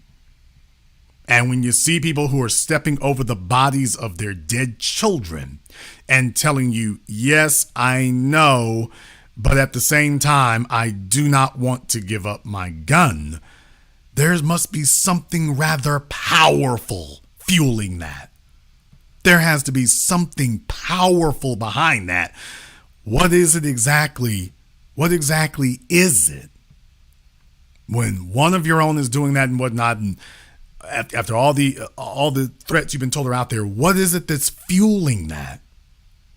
And are you ready to come to grips with what it is? Caller from area code 704. You're on live with the Black Channel. What's your name? Where you calling from?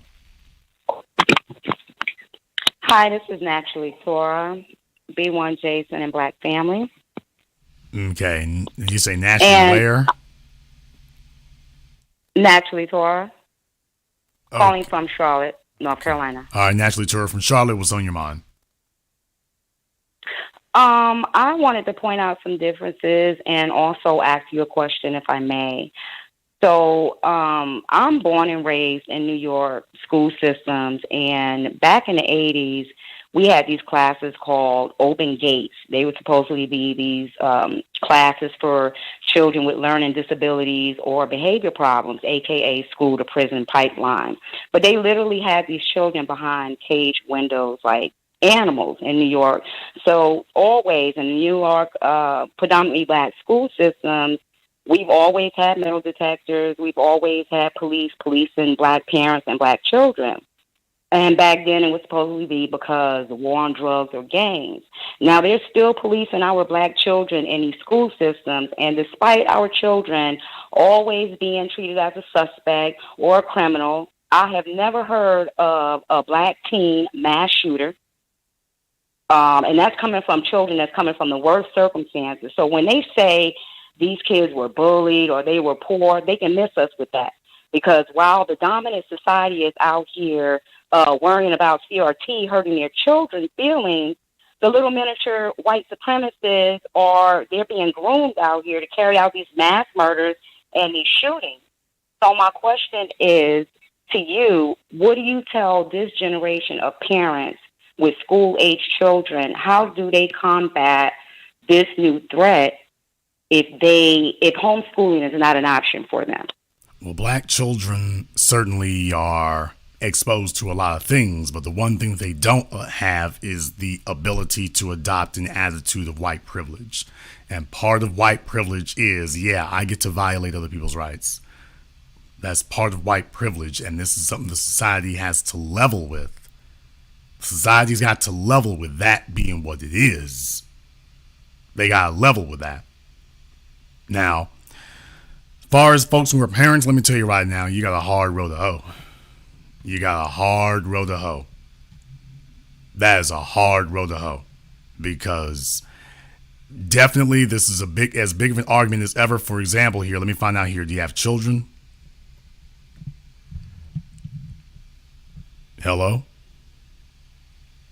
Oh, what did you say, Jason? Okay. Thank you very much for giving us a call here tonight. She's distracted. Let you know here, folks, if you have children or whatever, this is as big of an argument as ever to make sure you are married, that you have backup, that you have a partner in the home. You cannot afford to be grabbing children by yourselves. You can't afford to be doing that. You cannot afford to have children by yourself. You have to have backup about that. You need somebody else who can back you up on what you're going to be doing. You need somebody else who can back your play. You trying to carry the kids by yourself? You're trying to be mama and daddy? No. No, you need two people to handle this situation. The thing has done gotten too damn big. Because right now, as it stands, if you're leaving your kids in these schools, they're at risk. There's no other way you can say it. They're at risk. They're at risk. Caller from area code 626, you're on live with the Black Channel. What's your name? Where you calling from? DeCarlo, Jason, another outstanding monologue. DeCarlo from where? Lafayette. All right, DeCarlo from Lafayette, where? My callers tonight. Indiana. Slow. I'm sorry. Forgive me, brother. Lafayette, Indiana. Okay, and what's on your mind?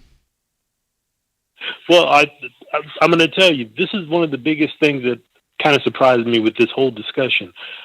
You know, it's like, I don't understand how so many black people are sympathetic when the Latinos are showing you, and I'm not talking about doing it in the divisive way, but I'm saying that a lot of Latinos don't even share the same sentiments as we do with the concerns of the country, as in they're over here, they're going MAGA, and they're not even citizens. They're going towards the Republican Party, and they're not citizens. When they see crime and killings going on within the black community, they're mute.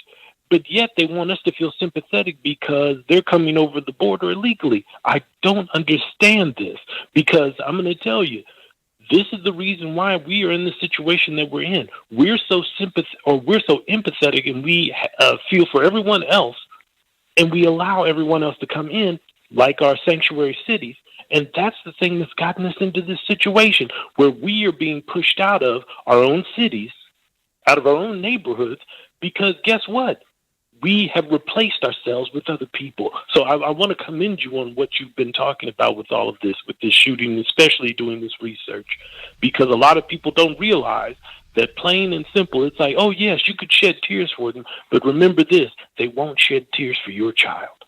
And that is something that is very important to remember, because if we don't remember that one simple point, then guess what? We might as well continue to be used, because they're not doing a damn thing for us. In fact, like I said, they're rubbing their hands together, waiting until they can have full control. Just like Biden told blacks in that little meeting, you better get ready to take orders from Latinos. See, my thing is, it's like, why are we even in this situation? We need to be doing things proactively, saying, look, plain and simple, as black people, we don't want sanctuary cities in our cities. That should be done. Primarily, if people want to be defined as white, like Latinos, like Asians, then guess what? They should not be considered any part of a minority in this country. And we should be pushing those legislations into bills, because that's how we're going to start fixing this stuff. You guys want to act like you're white, then guess what? Go out there and compete with white people. And when you're talking about this stuff with this child crime and stuff, then guess what? You go ahead and put yourself into the white area. All right. Well, thank you very much for giving us a call tonight, brother. You folks, keep your comments brief here. Let's not monologue or lecture here, but keep your comments brief. We have a bunch of folk who want to talk. Let me get caller from area code 901. You're on live with the Black Channel. What's your name? Where are you calling from? Champion from Chicago. Champion, North Chicago. What's on your mind?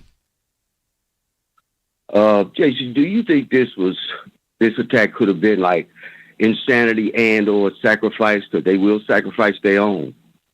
Well, it is an insane sacrifice to the extent that when you have a society that glorifies injustice and says that if you have a gun, you can invoke injustice. You can't be on the one hand and say you have to have a society of justice, and then on the other hand, have folk running around with guns executing injustices against other people and not expect that your children are going to get the message.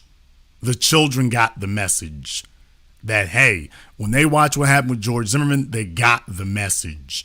They understood that. When they watched with Rittenhouse, that they understood it. They got the message. Hey, it's open season on these other folk. When the governor of Texas changed the laws to make it where an 18-year-old can buy a gun, they got the message. And the idea was, okay, we're going to sick y'all on these Negroes over here. And what I'm saying is the plan backfired, but you don't see them backing down from it either. So what does that tell you? If they did something like this and it backfired so horribly, what does this tell you? It tells you that there's something more important to them, that they are willing to accept this as acceptable losses, that the need to make sure that white supremacy you have to deputize the average citizen. The average citizen has to be deputized.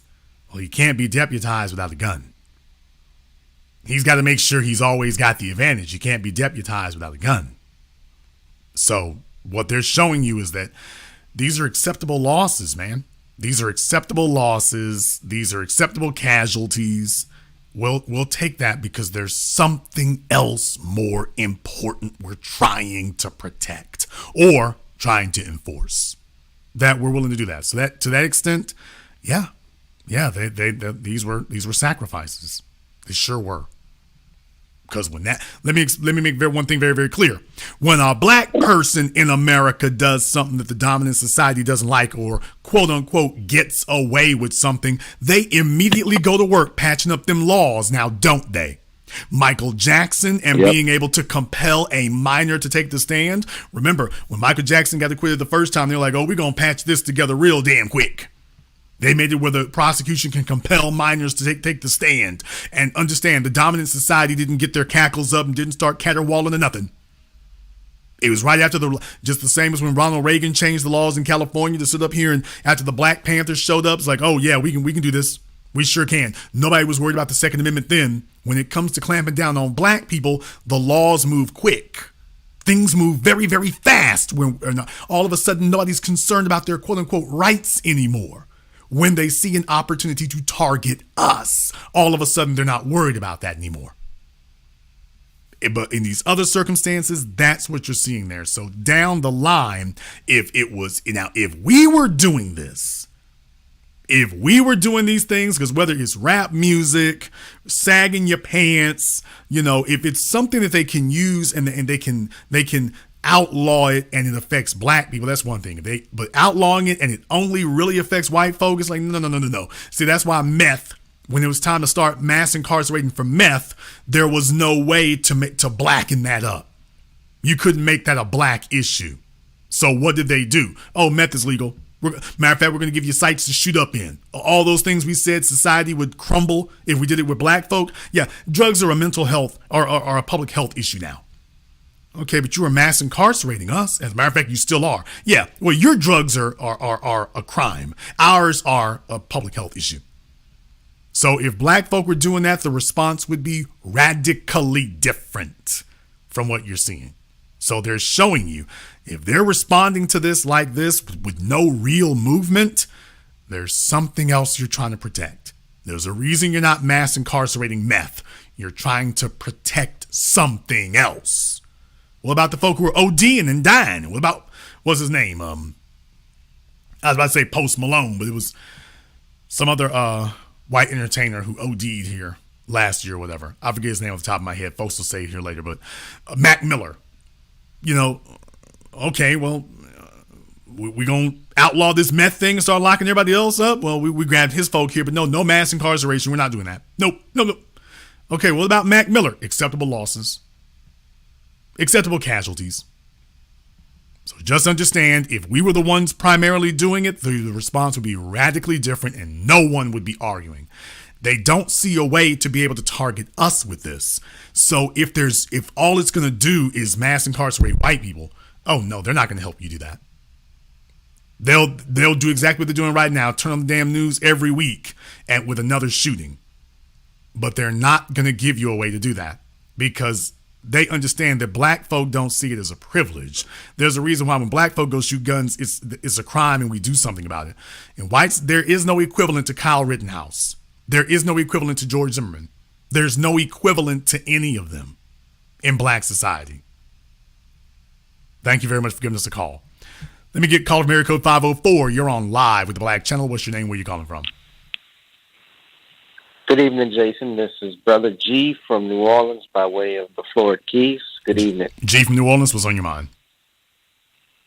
Yes, brother. I would like to, I'm going to be brief because I know you have a lot of callers and a lot to get through, but I did want to address something that this earlier caller said about banning AR-15s and tying it in with this.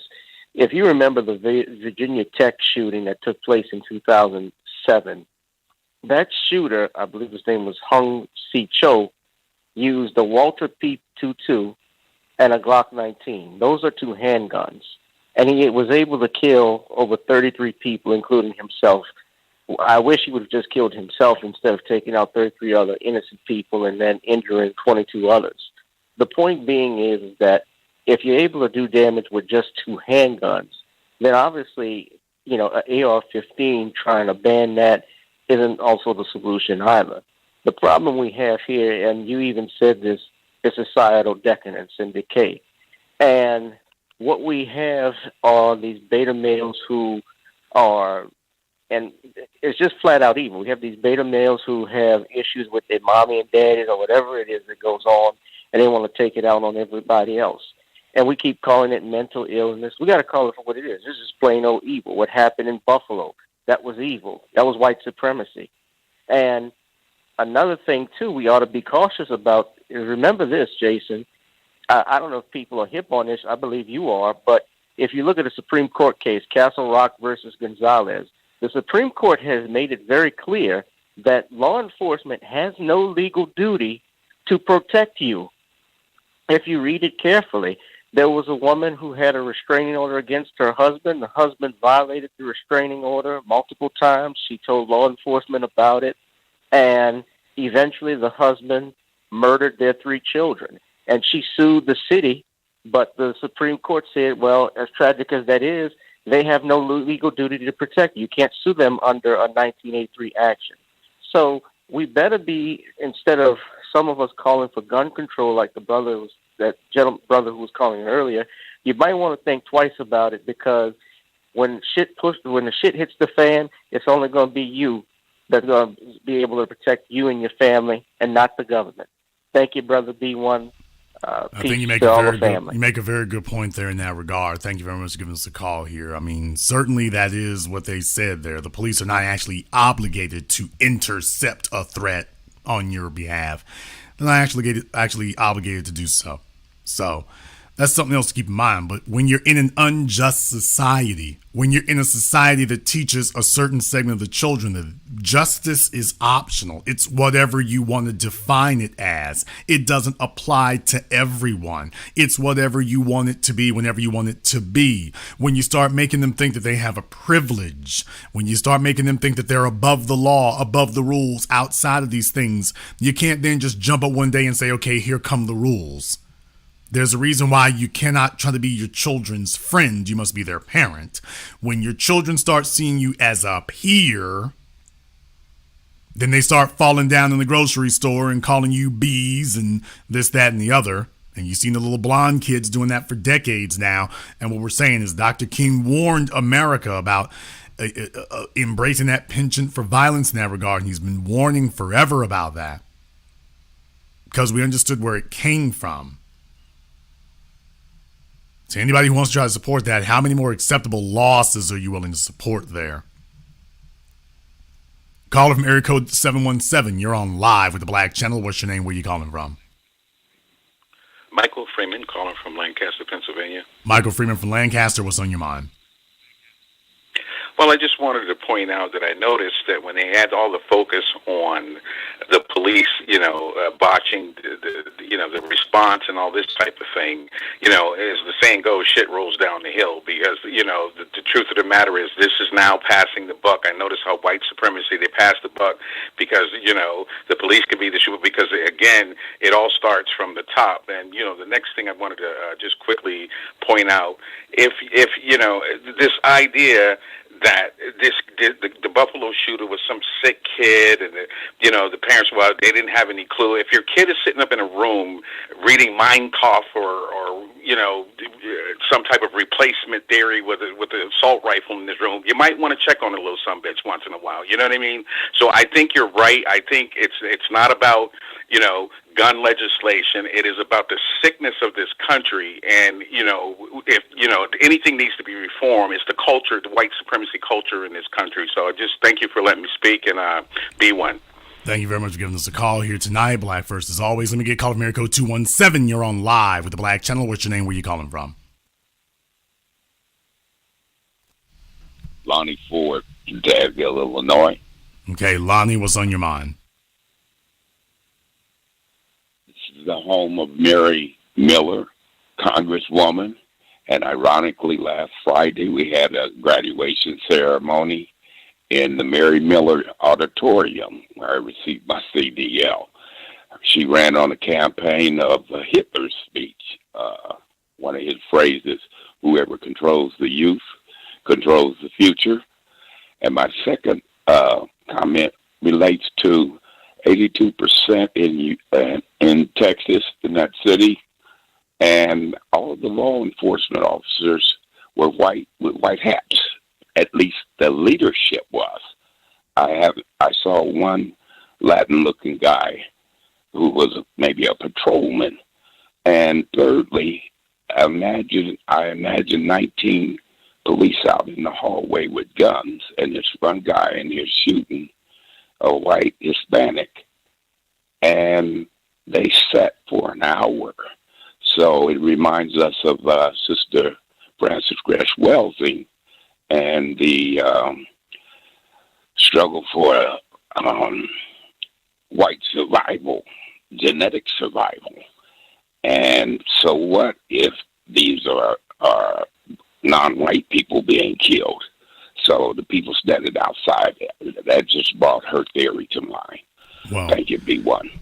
Thank you very much for giving us a call here. From what I saw there, a majority of the police who responded seemed to be Latino there. Their SWAT team, for example, for Uvalde, I saw a picture of them. So they're definitely from the local community in that regard. I think the real issue there is that all of this funding the police and all of this militarizing the police, which was supposed to quote unquote make you safer, and what they exposed is not really. That it really exposed what we've been saying the whole time. Not really. One kid with an AR-15 was able to get 100 police officers to stand down. One. And yet they're telling you that, well, if there was somebody armed in the school, that would have helped. He was able to get 100 cops to back off of him. 100. Caller from area code 414. You're on live with the Black Channel. What's your name? Where you calling from? Yes, sir. How you doing? Hello? Okay. You're Can you hear on me? live, sir. Yes, can you hear me? Okay, not anymore. Caller from area code 914. You're on live with the Black Channel. What's your name? Where you calling from? Annie from Yonkers, New York. Annie from Yonkers. What's on your mind? I'm a little curious about cover-up, this Texas thing being a cover-up for Buffalo. Aaron Salter Jr. created, or okay, sorry, ma'am. It's not. that he- Okay, ma'am. You hear me perfectly fine. Not the case. Okay. Okay. All right. Thank you very much for giving us a call tonight. No, it is not. We are keeping Buffalo very much in mind. More importantly, I want black folk to keep it in mind. We would be totally negligent in our duties if we did not discuss what was happening in Uvalde and put it in proper context. Caller from area code 703. You're on live with the Black Channel. What's your name? Where you calling from? Yeah, good evening, Brother Jason, man. This is Shaheed calling out of Alexandria, Virginia. All right, Shaheed, Alexandria, what's on your mind? Brother Jason, man, this is what's on my mind. I would like to know, what I would like to say is this. There's been mass shootings, for a while. Why aren't these people, in so-called power, why don't they have metal detectors, armed security guards and whatnot at these schools, elementary schools, all the above? Now, you got them in predominantly black schools, substations, racist cops, etc. But you don't have it, where predominantly your children are being killed? Well, no, I mean, what's because really going on? Because government is an organism that protects itself. It doesn't protect the citizens. That's what folk need to understand. There's a reason why you're talking about these people's kids and not, the president's kids or something. Government is an organism that protects itself. It doesn't protect the citizens. However, it does allow the non-white citizens to be just above black folk. So that's enough to give them the feeling of some type of prestige and privilege there as well. But it gives them just that much above it. It gives it just that much. So just keep that in mind. That's the kind of thing that you're dealing with there in this society. So they have their finger on the pulse of what they can get away with in that regard. Now, what they're looking for is a society that's going to be complicit with it.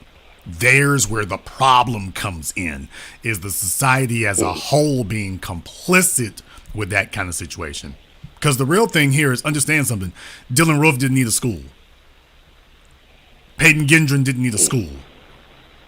We can go down the list. He didn't need a school. The shooter in Santa Fe, what was that, in El Paso, he didn't need a school. He just needed a grocery store.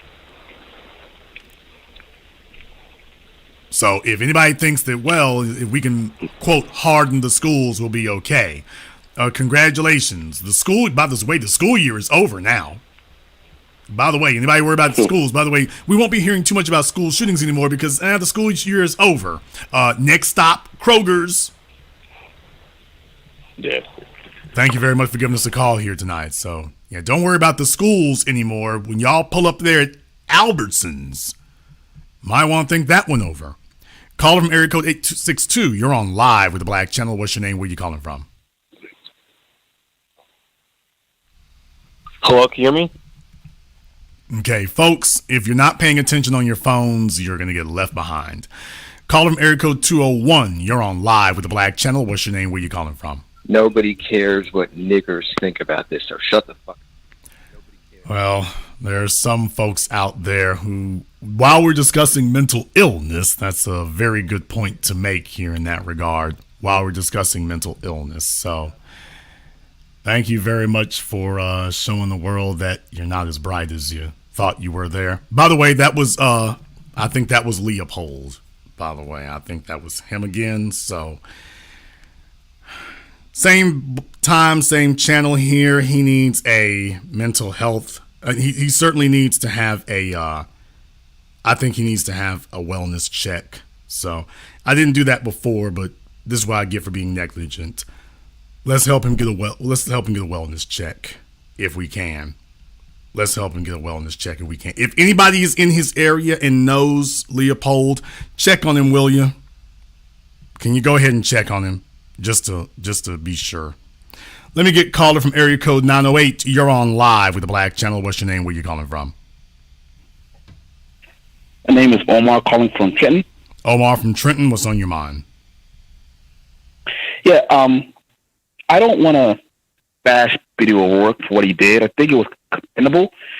I will say that I really kind of look at liberals' funny style or any Democrats' funny style when they come to black folks talking about gun control, due to the fact that two of the most liberal states of Vermont and Oregon, and they're also the most gun-friendly states in the union. But my thing is that I don't feel that guns are going to go anywhere.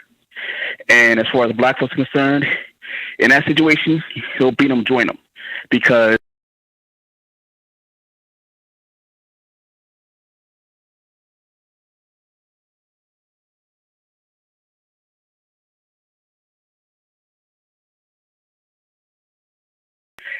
you're just going to have to shoot me. Well, I mean, another reason why I don't think we would see that occur here is the only way you would have to do prohibition, but you'd have to do it for real. And during prohibition, just going to the doors and stuff of the speakeasies and things and ignoring it. No, if you're going to do this, you got to go all the way. And what that means is you're going to have to, and for the most part, when they do these gun buybacks and things, there's a bunch of black folk who show up. When the police will come turn in your guns, there's a bunch of black folk who show up. White folk don't show up for that. So in other words, if you're going to make that the policy, if you were to outlaw guns, you're going to have to get the mass incarceration of white folk going for real. You're not going to be able to play about it. You're going to get the mass incarceration for white people kicking off for real. And that's the part right there you got to take a look at is, by the way, could that kind of thing occur? Could that kind of thing occur? Are you going to do that? We saw what they did with meth, and every time it's time to mass incarcerate black people, then all of a sudden they start getting sympathetic about it. So like I know, that's going to be a problem. How are you going to do that? You're going to have to start mass incarcerating them. You can't let them off with no slap on the wrist. You're going to have to, whatever the penalty is going to be, they're going to have to be for it. Now, if you make it a non-penalty, it'll be prohibition all over again. If you make it a stiff penalty, it'll be mass incarceration. So, brother, you're stuck between the devil and the deep white sea. Thank you very much for giving us a call tonight. Let me get caller from area code 813. You're on live with the Black Channel. What's your name? Where you calling from? This is Brother Boaz calling out of East Tampa. Boaz out of East Tampa. What's on your mind? Yeah, I had some questions, but you actually answered them when you responded to some of the other guests. One of the questions that I didn't hear answer was, did the cops in Texas, were they scared or were they ordered to stand down? That was one of the questions that I had. And they were standing. They were. I will answer that now. They were standing down because they were scared. Next question. Okay. And the other thing was, as far as the situation with the immigrants, I'm in the customer service business, and one of the things I overheard was they were saying they need more refugees because these people are profiting big time off of the refugees that are coming in. Also, one of them mentioned that they turned on a lot of cell phones, like thousands of cell phones for the immigrants. So this is one of the other things that they were doing as far as for the immigrants. And as far as for the gun control, this is not a gun control. This is a people issue, because when you identify with the others, they tend to give you information that you normally wouldn't get. And we have doctors, business owners, and everybody else who are saying they will have to take these guns from unless you're going to mass incarcerate them, that's not going to work. I mean, that's just the bottom line. If you're going to talk about that, you better be ready to mass incarcerate, and I think that's going to be a bridge too far. But they might surprise us. Who knows? Thank you very much for giving us a call. Let me get caller Mary code 715. You're on live with the Black Channel. What's your name? Where are you calling from?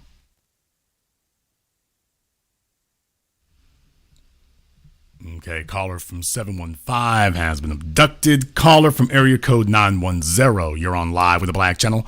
What's your name? Where are you calling from? Hi, this is Earl from Fayetteville, North Carolina. Earl from Fayetteville, what's on your mind? Yeah, it was an awful thing, obviously, what happened to those babies in Texas. But that's one of the reasons why, and I think that more black people need to maybe look at. I pulled my little girls, out of public school about 2 years ago, about a year and a half ago. And they are virtual learning, and I'm so glad I did that. Because I just don't want them and going to school, and I'll say this, I don't care.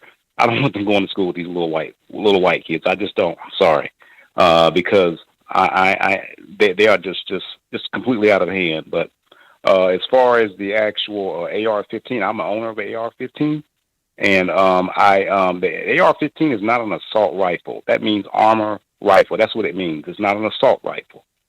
And I'm a part of a gun club, a black-owned gun club, and so I think it's very important. That we're able to, of course, to keep our rights as far as to carry an AR, whatever, because I'm an AR owner, and I don't see the point of even trying to ban that. It's not going to solve the problem. Well, I mean, it can work. Actually, contrary to popular belief, yeah, it could work. Believe it or not, actually, it would.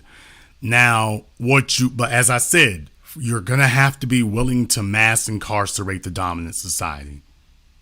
So exactly. what you saw with what's his name, him and his son, Bundy, Cliven Bundy and his son, when you had all those hundreds of white folk out there and thousands of white people on January 6th, you can't sit up here and give them a slap on the wrist.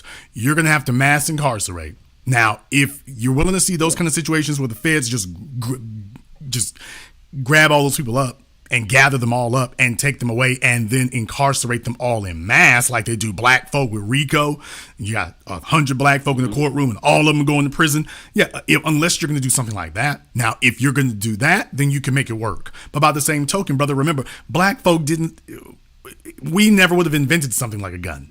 We never would have invented it. We didn't need it. Exactly. We've never needed it. First of all, we didn't have a society that required it. Second of all, if it did come down to it, we would consider that to be one of the more cowardly ways of doing things. We've never needed a gun to exert physical dominance on somebody else. Just go ahead and take a look at your combat sports. We've never needed it. Don't need it now. We only needed it once the dominant society started practicing injustice after the Black Wall Streets and the Civil Rights Movement, when they were murdering black folk in mass like that. It's like, okay, it's time to tool up. Now, if they were going to get rid of guns tomorrow, it would be back to the status quo. But here's the problem. They don't want that status quo. They want the one you got now. No. They want the one right now that grossly favors them. So it's like, okay, we can commit injustice. We can gun you down, but you don't have a recourse to do that with us. So we got the upper hand. So no, in that regard, it actually would work. Believe it or not, outlawing guns and whatnot, that actually could work. But then again, that wouldn't bother you or me, because it's like, oh, hell, they got no guns and no backup. there goes your system of injustice. There goes your system of injustice all of a sudden. So no, that's the real problem is if you get rid of the guns, you've automatically gotten rid of the system of injustice. What are you going to enforce? Can I say one more thing? How do you enforce injustice without a gun? Okay. Yes. You remember what Ida B. Wells said when she was writing, I think it was in 1895. She said, a rifle needs to be in every black home. That was from the great Ida B. Wells. Well, yeah, because you know what? There was a rifle in every white home. And they were using it. Exactly. They were using it for injustice. If that wasn't occurring, you wouldn't have to give black folk that warning. You wouldn't have to give them that admonition. Exactly. If you had a system of justice, it wouldn't be required. But since you are in a system of injustice, tool up. Thank you very much for giving us a call here tonight. Let me get caller from area code 443. You're on live with the Black Channel. What's your name? Where are you calling from? Yeah, this is Frank from Fort Gordon, Georgia. Frank from Fort Gordon, Georgia. What's on your mind? Yeah, I wanted to ask you, other than black people, arming themselves to protect themselves physically and possibly homeschooling their children, what else do you think we should do to defend ourselves against white society that is increasingly eating itself up? Okay, first and foremost, as black people, we got to realize we're all we got. So this idea of gender warring and tribalism, that bullcrap got to go. We're all we got. We're all we got. And us together in numbers is what protects us. There's a reason why they choose soft targets. Soft target simply means you're isolated off by yourself and you're not armed. It's far less likely to happen in a place where you are. So aside from those other things there, recognizing we're all we got, and for us to say, hey, I gotta watch your back and you watch mine. That's what it's got to be for every man, woman, and child. That's got to be the code. So long story short, being on code, and that's the code I'm talking about. You got to be on code about that. Because the bottom line is this government what they've done is, they've unleashed the genie from the bottle, and now the genie is running wild. And it's like, okay, you got to put him back in the bottle. But it's like, yeah, but to do that, we're trying to figure out how to put the genie in the bottle, but at the same time, only penalize you for it. We're trying to figure out how to do that. And we're having trouble figuring out how to do that at this point. We're trying to figure out how we can penalize you. So once we figure out how to do that, then we'll go forward. So there's the real problem. They can't figure out how to put the genie back in the bottle, but penalize us, only penalize us in the process. Because the bottom line is the only people they want to disarm are black people. They really only want to disarm us. Thank you very much for giving us a call here tonight. Because when you talk about places like Australia, they're like, okay, they can give up their guns, but take a look what they do to the black population there. The status quo stayed in place for them, didn't it? Caller from area code 213. You're on live with the Black Channel. What's your name? Where you calling from? Hello, Jason. This is Demi calling from Las Vegas. Okay, Demi from Las Vegas. What's on your mind? Hey, Jason. What I wanted to say is you were just speaking about the only people that they want to keep unarmed are black people, which is absolutely true, 100%, which is why they do the mass incarceration, and black people are more charged in crimes than white people because with felonies and things like that, you're not allowed to carry a gun, okay? So that takes 89%, 90% of black men out of the population of gun carriers. The majority of gun carriers are white men, and they own more than one gun. The government does not want to change gun laws, gun control. That's Could you imagine? Because remember, cocaine wasn't something that you could get a life sentence for trafficking. That's why Pablo Escobar and the Ochoas and Carlos later, there's a reason why they were able to get rich trafficking drugs back in the 70s and early 80s. Because before the 1980s, before the so-called war on drugs, you weren't going to prison for life for that. They were doing drugs at the the movie Scarface. It was a recreational thing. They weren't sitting up here giving folk life sentences for dealing drugs. They weren't doing that. So the outlook on it was totally different then. Now, could you imagine when they thought that as a means to lock up black people, all of a sudden, oh, here, hold this life sentence. Oh, when you get a life sentence, and all of y'all back there, you get life sentences too.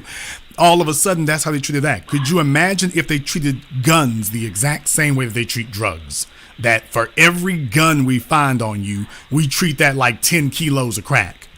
We treat that like 10 kilos of cocaine for every gun we find.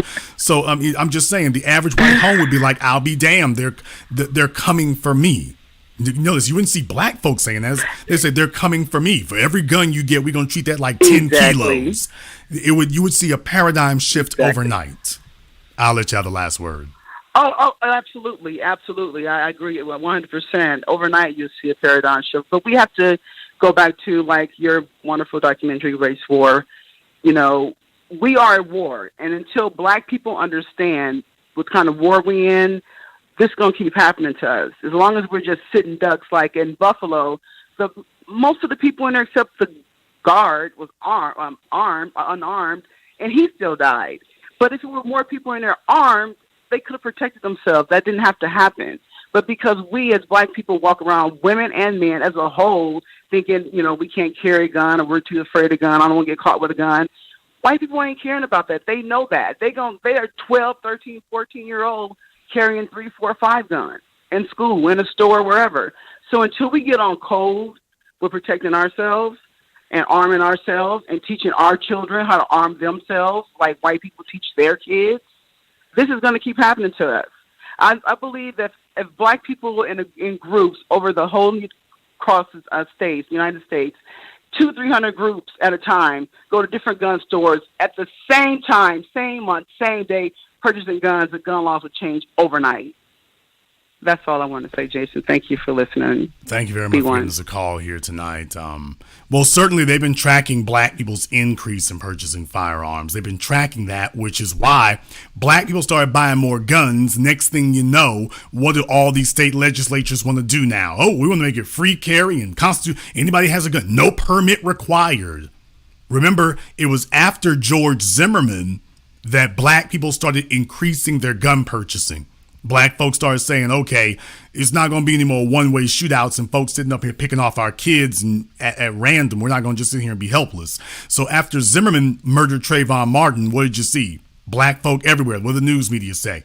They said black folk are buying more guns. They're forming gun clubs and whatnot. Black folk got serious about it. Next thing you know, here comes these legislatures talk about, okay, we need to make it a permitless carry state.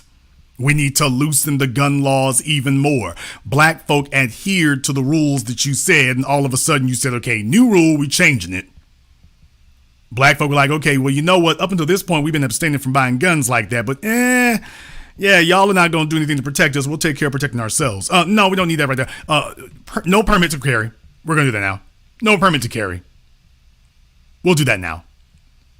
So black folk get the idea. So what you're seeing is they're like, okay, if black folk are out here not going to sit here and be sitting ducks, we need to make sure that everybody else is basically an arms race. For those of you who are not aware of it, it's an arms race. What does that mean? Back in the 1980s, remember the Cold War, the U.S. and the USSR, the former Soviet Union. They started stockpiling nuclear weapons all over the damn place. They started making enough nuclear weapons to destroy the planet 100 times over. And what you're seeing now domestically is an arms race. Who can stockpile the most guns? Okay, but stockpiling the guns is worthless if you don't shoot them. There is absolutely no reason to get a gun that you don't shoot. That's the problem. There's no reason to get a gun that you don't shoot. Caller from area code 678, you're on live with the Black Channel. What's your name? Where you calling from? I think this is Justin from Atlanta. All right, Justin from Atlanta, what's on your mind? All right, great. Me personally, I honestly feel like everybody in the country need guns. Like multiple guns, a gun in every room, a gun in every business. You know, just because people think twice, 3, 4, 5 times before they actually go and commit some of these crimes, if they know he got a gun, they got a gun, in the next classroom, every classroom has a gun, they'll think about it. You get what I'm saying? Well, let's be clear about something here. When we talk about what you're talking about is gun crime here, and let me be very, very clear, people. There is no random gun crime. 70% of the murders is committed slow by down. 12% of the population. Okay, slow down. So slow down, like, brother. Your host is hosting. Go ahead. Okay, let me let him go. He's not listening very well. Let's be very, very clear here, folks. They know who have the guns. They know who's got the guns. They know who's holding. They know who has them. They already know the folk who have them. In New York City, remember, within one calendar year, when black folk talked about defund the police, next thing you know, the gun rate shot up in New York. As soon as black folks said defund the police in New York, next thing you know, there's guns and shootings all over the place. Come on, we've seen this before. I keep reminding you, when it comes to drugs and everything else, we've seen this before. Whenever it's time to destabilize black folk, we're going to flood the zone with drugs, flood the zone with guns. The governor of Texas is talking about, look at Chicago, look at Chicago. What they will not tell you about Chicago is, by the way, where are those guns in Chicago coming from? Yes, it's practically illegal to have a gun in Chicago. All the guns are coming from out of the state, from either states that are with more lax gun laws, or in states where you can easily get guns on the black market or whatever. But yeah, they're not buying the guns in Chicago. The guns are coming in from other places like Texas. There was one report that they showed on MSNBC that showed that there's a bunch of gangs in Mexico who have found it far easier to get their guns in Texas and bring them down to Mexico than it is to try to smuggle them in through the country from somewhere else. You got gangs in Mexico who are like, hey, we're buying the guns in Texas and take it across the border. It's easier than it is to try to smuggle them into the country from somewhere else. So they know who has them. The people, the Joker told you that in The Dark Knight. It's all part of the plan. It's all part of the plan. This is exactly what it's engineered. They know who has the guns. They know who's got the ammunition. They know every felon on the damn streets. They know who they are. They know who the felons are. They know where they went. They know where they're at. Absolutely. There's a reason why they release them. In Houston, Texas, what was that? They released thousands of felons. Thousands. That's not accidental. Same thing in New York City. Mayor de Blasio, anybody with a mental illness, he put them out there on the streets. Go and raise havoc. Get out there and make it pop off. Oh yeah, by the way, after y'all hit the streets here, we got plenty of guns available for you too. Don't worry, we wouldn't want you to be without that. Wouldn't want you to be without that. Got to make sure if you're going to be on the streets and stuff, you got to make sure if you're going to raise havoc properly, you got to make sure you're properly equipped. So there's a point behind that. These things are not accidental. They know every damn person who got a gun. They know every single felon who is out there. It's their job to know. If you live in the damn neighborhood and you know, they know everybody who's holding. They know everybody who got something. They know it. Their job is to leave them out there. There's a reason why the Bronx is the place where you're seeing so many of these shootings happening at, because the Bronx is the only place in New York that really has any, by New York standards, reasonably priced real estate. You go check how much it costs to rent something in Manhattan, it's $5,000 to $8,000. You go to Brooklyn, it's $4,000 to $7,000. You go to the Bronx, you can still find stuff over there in the Bronx for $2,000 a month, which sounds sky high by the standards of the rest of the country, but by New York standards, that's affordable housing. Well, guess what? The developers are like, hey man, it would sure be great if we could clear out the damn Bronx. That'd be great. If we could clear that out, that would be great. We could go ahead and do that. We could do that. We love it. So what do they do in Manhattan?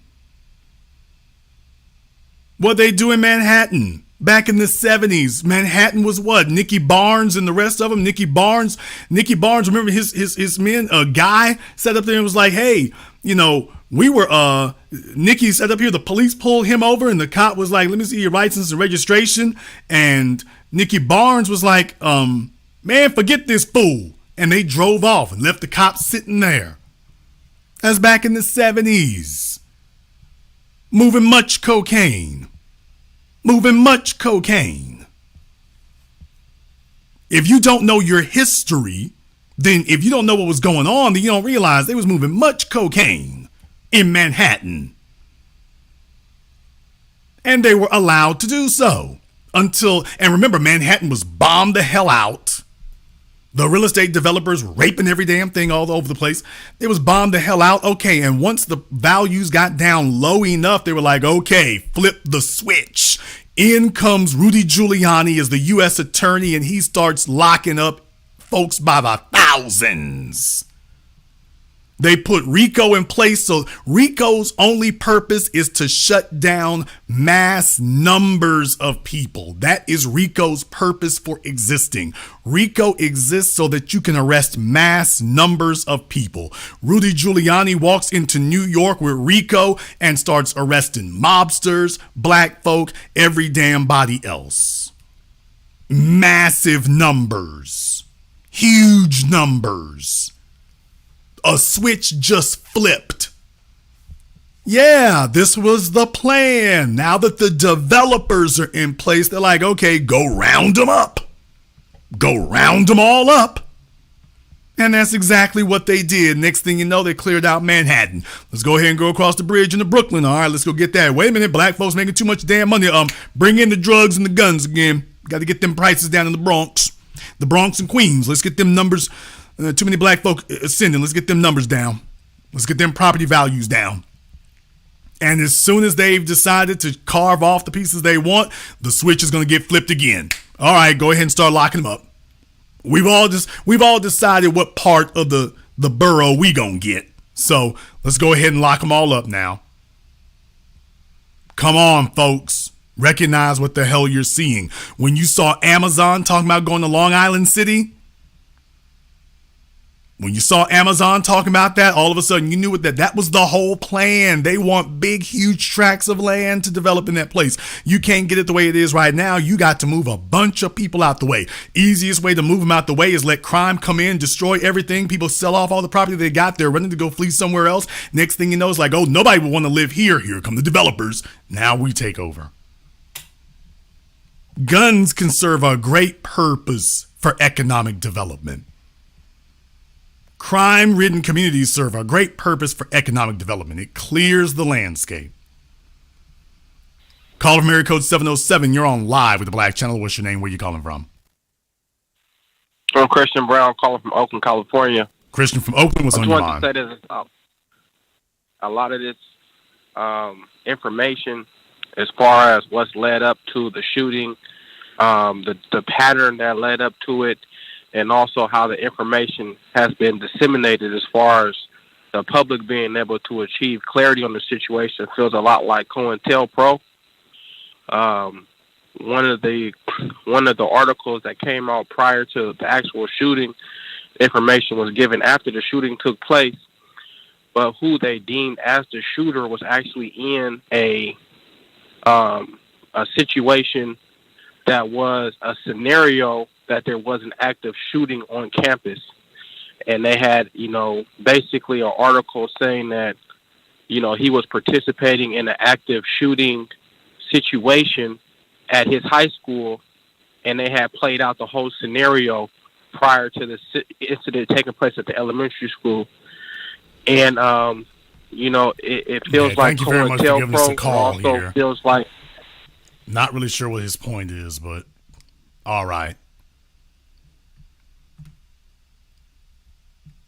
We're going to take a few more calls here. We've been going on for a while here tonight, but let me get caller from area code 626. You're on live with the Black Channel. What's your name? Where are you calling from? I am L, calling from L.A.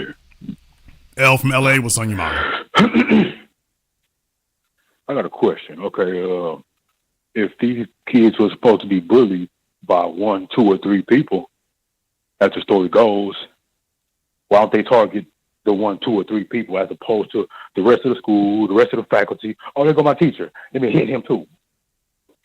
In some cases that occurs, but you don't take an AR-15 for that. So in some of the cases that occur, you don't even need it. What folk are really doing is they're really grasping for straws to try to make sense of it. They're really grasping for straws in that regard. So when you hear about the bullying thing, that's really folk trying to figure out a way to explain it in a manner that makes sense to them rather than getting to the root cause. Hey, have we trained these kids to believe they have a privilege? Because remember, the greatest way to punish the guilty is by punishing the innocent. So if you have somebody who is just upset in general, then they are going to lash out in general. That's the part that folks don't want to have to sit up here and address, because if you deal with it that, hey, there's a general problem, then you're going to have to see it as a general solution as well. That, hey, have we trained them to believe how you deal with your emotional angst is you go off and go do something en masse. That everybody needs to do that. And the other thing is, by the way, these are calls for attention. What do you do when you're white and you're failing? What do you do when whiteness isn't working out for you? Elliot Rodger, remember? Whiteness wasn't working out for him. So these folks will not tell you that this is what they're teaching their kids in the home, but take a look at how the kids are responding. And I say kids advisedly. Take a look at how these young white folk are responding.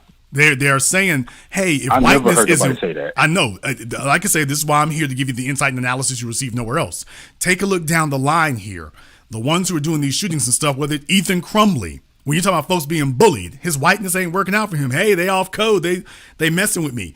They're being outsiders. I'm ostracized. Klebold and Harris, in Columbine, Newtown. We can go down the list. What they're telling you, whiteness ain't worked out for me. Whiteness isn't working for me. How could whiteness not work out?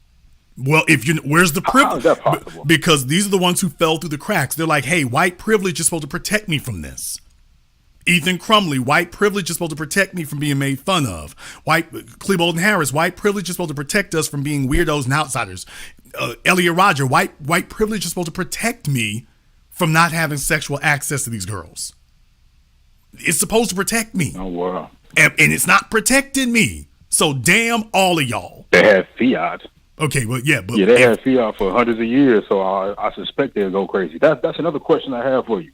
In terms of their psychological behavior, wouldn't having fiat over an entirely different group of people over a few centuries be able to do anything you want to any black man and black woman? Yeah, but you don't have that. And it's okay. But you don't have that at 15 and 16 years old. You don't have that at 18 and 19 years old. You don't have that yet. So you don't have any power, wealth, or influence to exercise. You got to get that part. You've got the whiteness, but you don't really have a place to exercise that ability over other folk. You see what I mean? You don't have that yet. So for the ones who fall through the crack, you're right. It exists, but he doesn't have a way he doesn't have access to facilitate it and use it yet. Now, if he gets there, then he can take it to the next level. But for these others here, they're like, hey, I'm in high school. It ain't working out for me, man.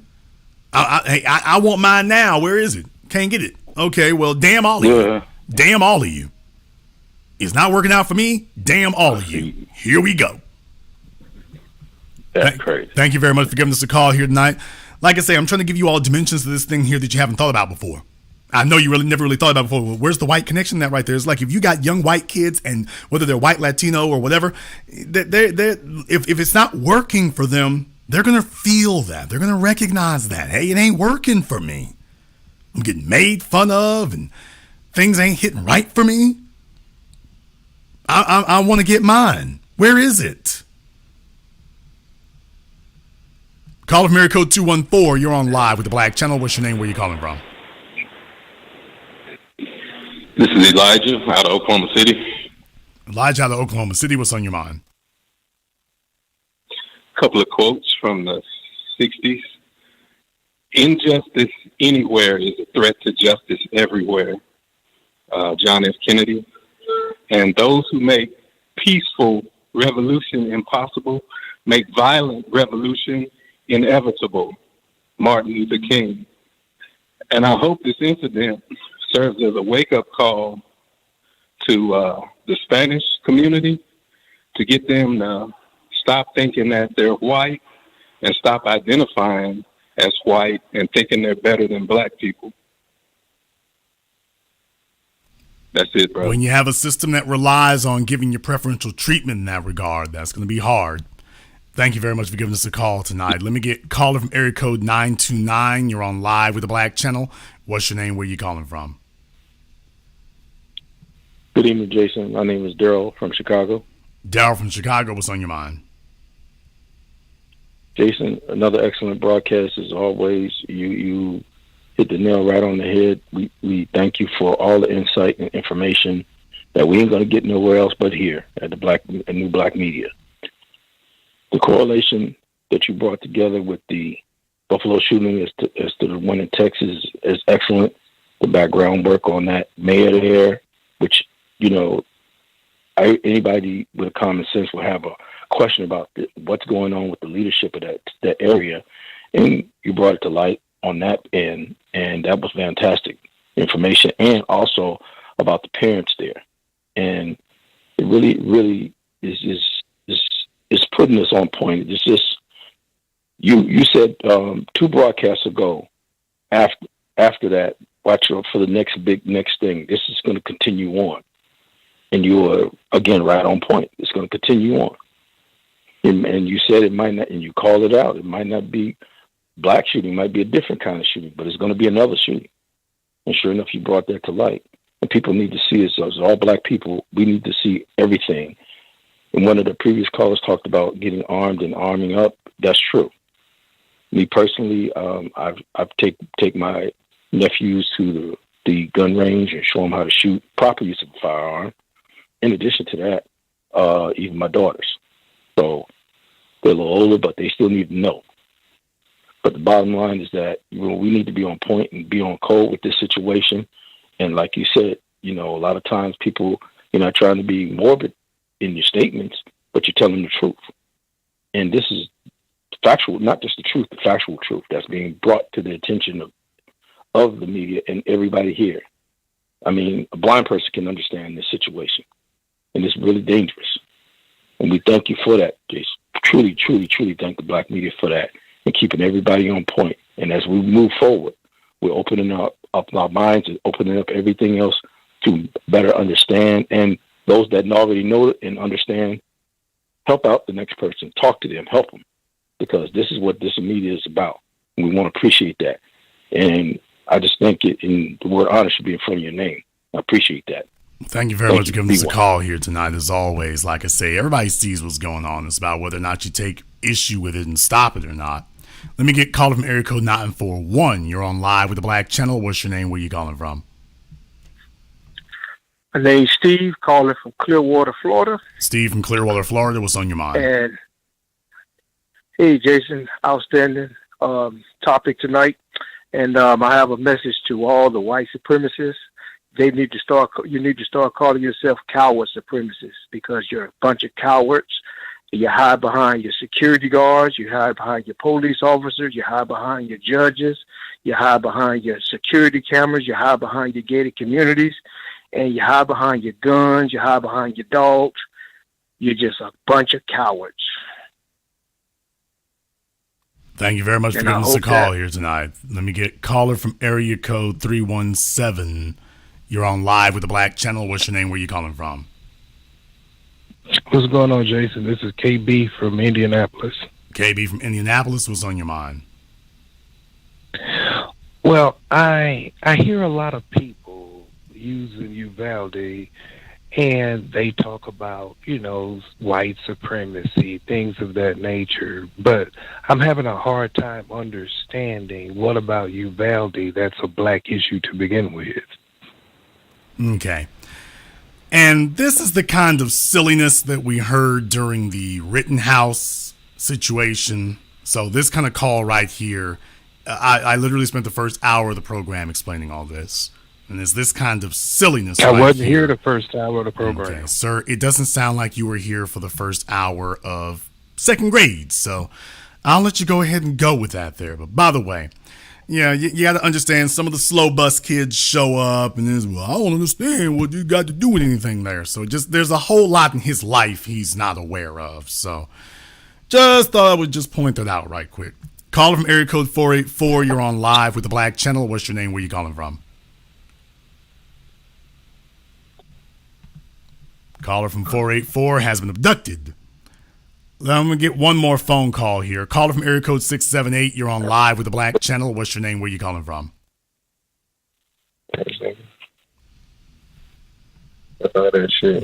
Okay, well, he's making the dope drop, so let me go ahead and leave him alone. I wouldn't want anything that the feds could tap and come and get him for here. So, like I say, folks, if you're hitting the dope spot and you're connecting with the plug, don't be on the phone while you're doing it.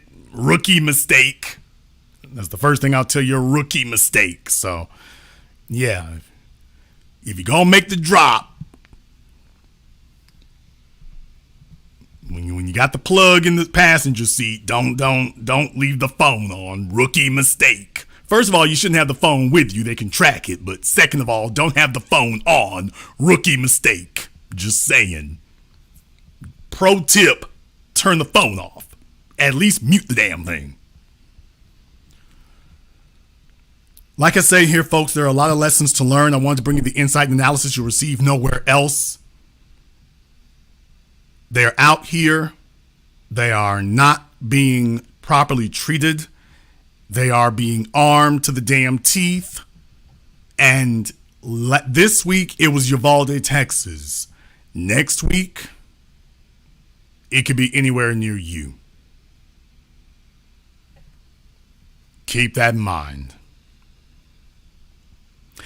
If you are new here to the Black Channel, welcome to the Haven of Intelligent Black Thought. We are the Black Media. Over 141,000 subscribers and rising. We are not a little thing. We are the Black Media. So click that red subscribe button, click that yellow notification bell. Join us each and every weekend. If you haven't been to our website, blackchannelfilms.com, you want to go there and check out our groundbreaking best-selling documentary work, 7 a.m., Gentrified, Race War, all available on DVD, on streaming, on Amazon. Go to blackchannelfilms.com. That is blackchannelfilms.com. And this concludes tonight's broadcast of the Black Channel. I am your host, your brother, your humble servant, the Black Authority. And until next time, my brothers and my sisters from around the world, remember, black is the future, and the future is uncompromising.